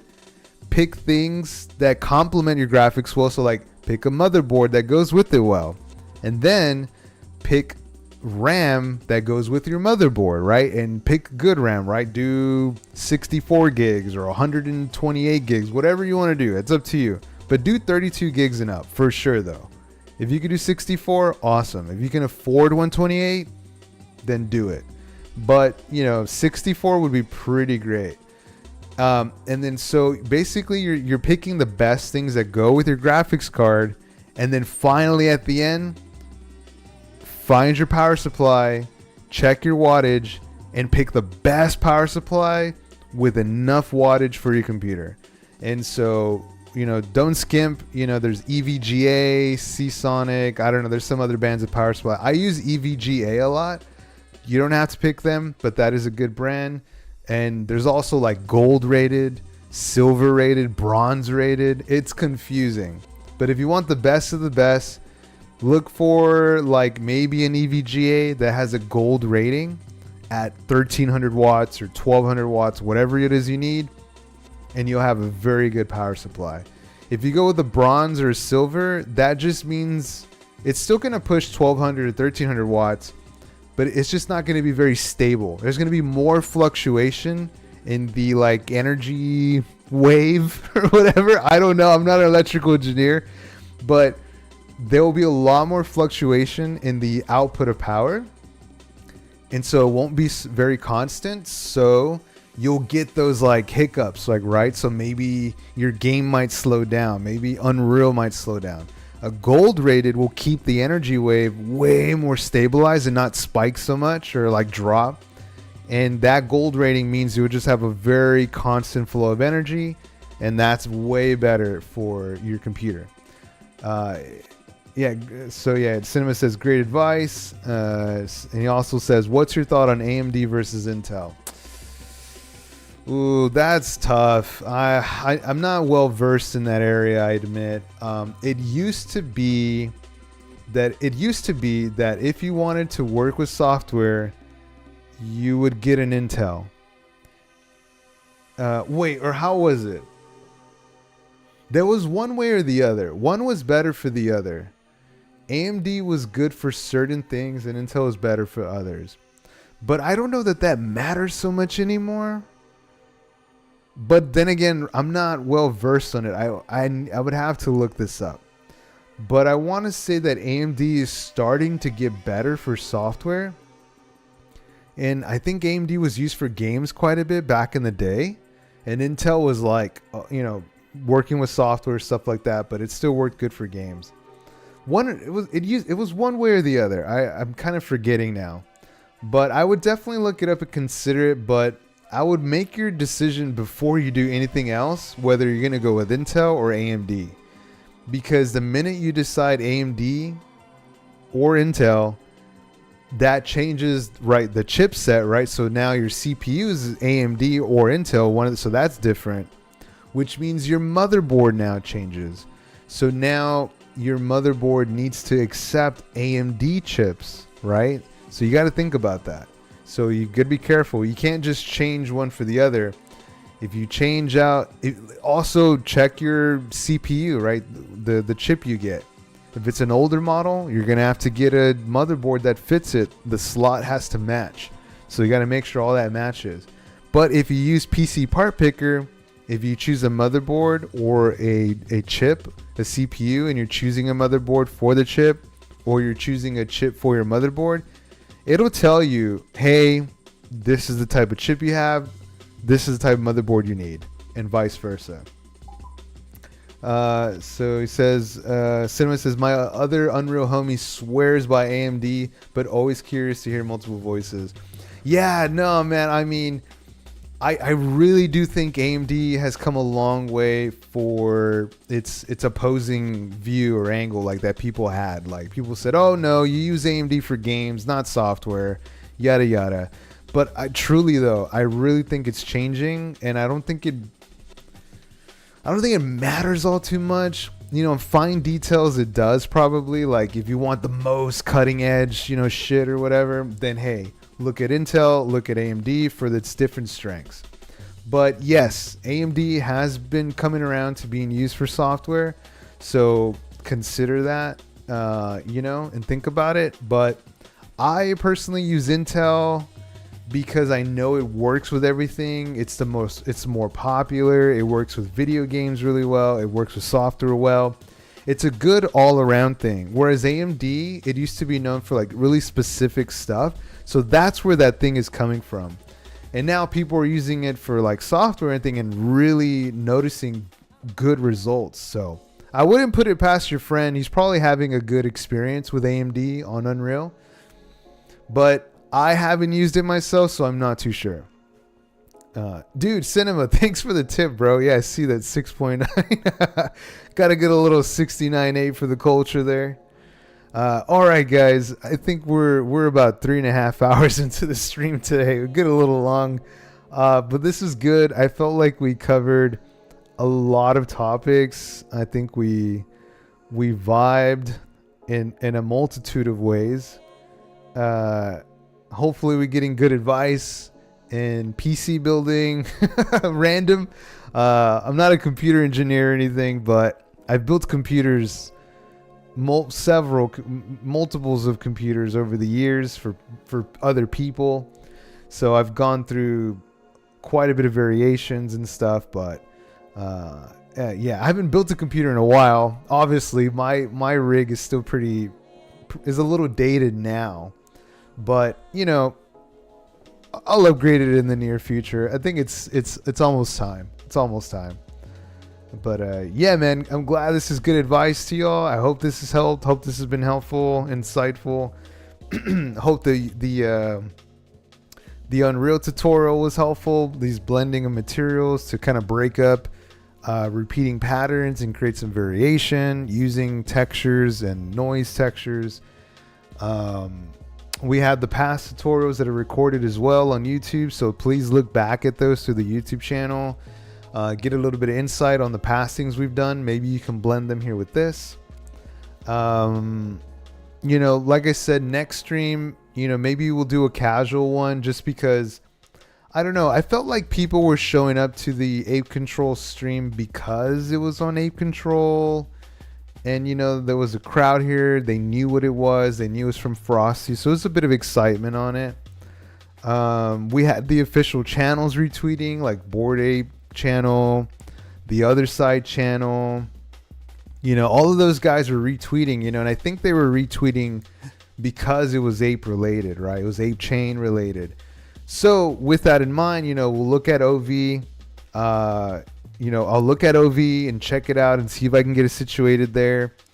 I'll see how I'm feeling with it, and if I feel like I'm ready to stream, we'll get it going. If not, maybe we'll just do a YouTube stream and keep it kind of casual and just like a hangout thing for now until we can kind of get more people back onto that platform on YouTube. Or I don't know, maybe the same people will join, but I just do have a feeling that people wanted to join here because of that, right? Like, yeah, Ape Boil said it best right there, man. Here to support Ape Control, Frosties. And that's where I was at. I was like, man, well, I want to be here. I want to support Frosties. I want to support Ape Chain and, everything that goes around with it. So this made a lot of sense, but we'll keep it going. Let me ask y'all this. So here's another personal thing that I had going in my mind. maybe some of y'all can tell me or think about it, but would it be weird to maybe 1 week out of the month or something, so if we did the stream every Tuesday still, right, just like this, no change, but maybe do 1 week out of the month, so like 3 streams on Unreal, and then one, like, maybe, I don't know how annoying this is, but maybe a Twitter Spaces to have a conversation around building games and Other Side. I feel like there's a certain type of person who's gonna jump in this stream.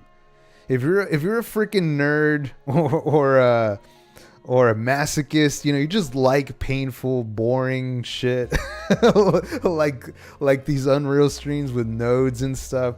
You'll come here. You'll show up in a heartbeat, right? Like I have like the same like 10 followers, it seems like, who show up here every time, every week, and they love shit like this, right? But you could see here, compared to a Twitter Spaces, I mean, this is a pretty small number, right? It's video related. You got to be at a computer or your phone. You can't really, you can sit and maybe listen and work, but there is that aspect to it where we're learning difficult stuff. So it's not a very chill, it's not super chill.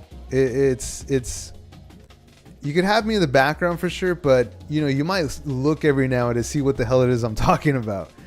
Versus like a Twitter Spaces talking about this stuff, but not really acting on it, but just more discussing Unreal, discussing Other Side, ODK. And because like I see people doing Twitter Spaces about Other Side, but like I don't want to talk about the game. I don't want to talk about resources. I don't want to talk about what codas play there, what role codas play there. I mean, I guess I could, but I don't know. Like, there's people already doing that. We have the Other Space, right? And then we have Frosty's, like, wiki page, the OS wiki page that explains stuff like that, right? There's a lot of information there. So if I could keep like this sort of like Unreal like edge or slant, like building, art, game development, 2D arts and animation, rendering, all of the technical hard stuff, but reduced to like just a kind of a vocal platform for discussion, and how people are feeling or vibing about building on Other Side. Like I would love to have that convo. I could take that conversation to Other Space and do like a collaborated group talk there, like a group Spaces. But I don't want to crash them or bombard them, with our scene or whatever. We could merge them, and I probably will at some point, collab with them. But it would be nice to control the narrative and like just kind of like just stay on topic of this stuff, but like try to get more people in and enticed by all this by just providing a Twitter Spaces, because it's so easy, right?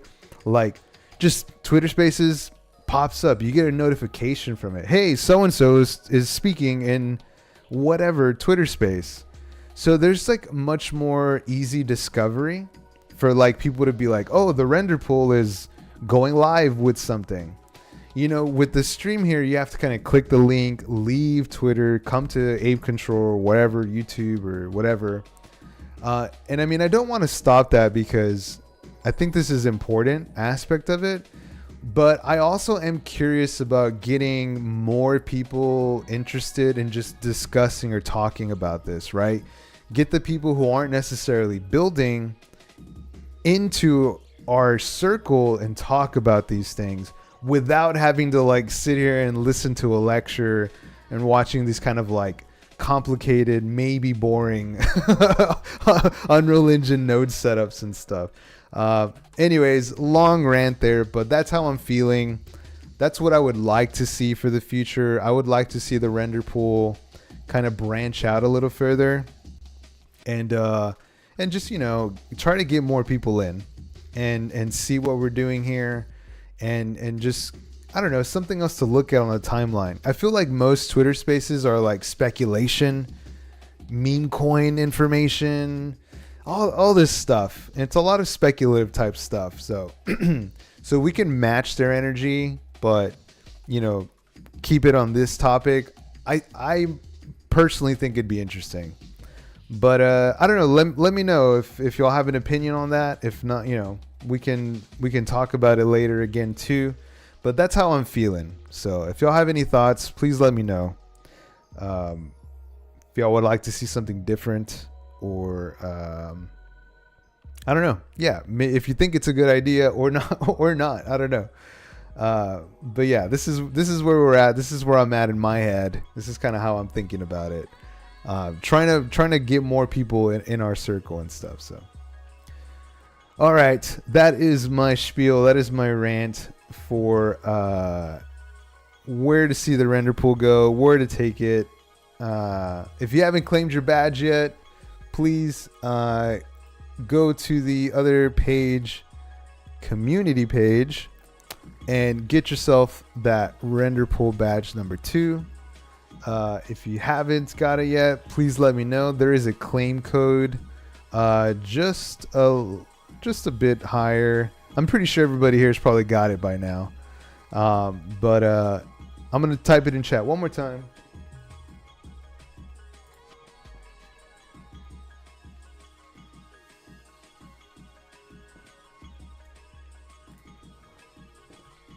All right, that is the code there. So yeah, if you need the code to claim that badge that we got here, please do so. It'll be up for 24 hours. So this is good till tomorrow around the same time the stream started. So about 2 p.m. Eastern time. So if you haven't claimed it, you'll have until then to grab it. Yeah, looking pretty good. We got 56 members. It's awesome. The badges have, we have 62 claims on the badges. Super cool. And we got 2 badges out now, 58 members in the community. Super cool, man. It's pretty awesome what we created in just like a few weeks time. You know, Frosty's put out this platform for us, just jumped in, and now we got a community on other page with 2 badges and 56 members being a part of it. Pretty cool, man. You know, this community is awesome. People here are passionate. People here want to see stuff happening. They want to see things brewing and going down. So couldn't ask for more. So it's special. It's pretty nice. So anyways, guys, all right. Well, I will end the stream here. Thank you again so much for joining, for hanging out. I don't know when we'll see this Ape Control interface one more time. Hopefully in the future it comes back or something, and if it does, I will be here in a heartbeat. But until then, guys, I'll make a game plan for next week. I'll put out a post maybe by end of the week or something, or early like Monday or something, letting you know what the game plan is, where we're going. If I go to YouTube or or try that ov.live. I'll take a look at that this week, and I'll give a better update. So yeah, again, thanks guys, appreciate y'all. Y'all take care, have a good rest of y'all's day, evening, morning, wherever in the world you are, and I'll catch y'all then. All right, peace guys, y'all have a good one, and thanks for hanging out. See y'all in Ape Control soon, maybe in the future. We'll see. All right, peace out guys, later.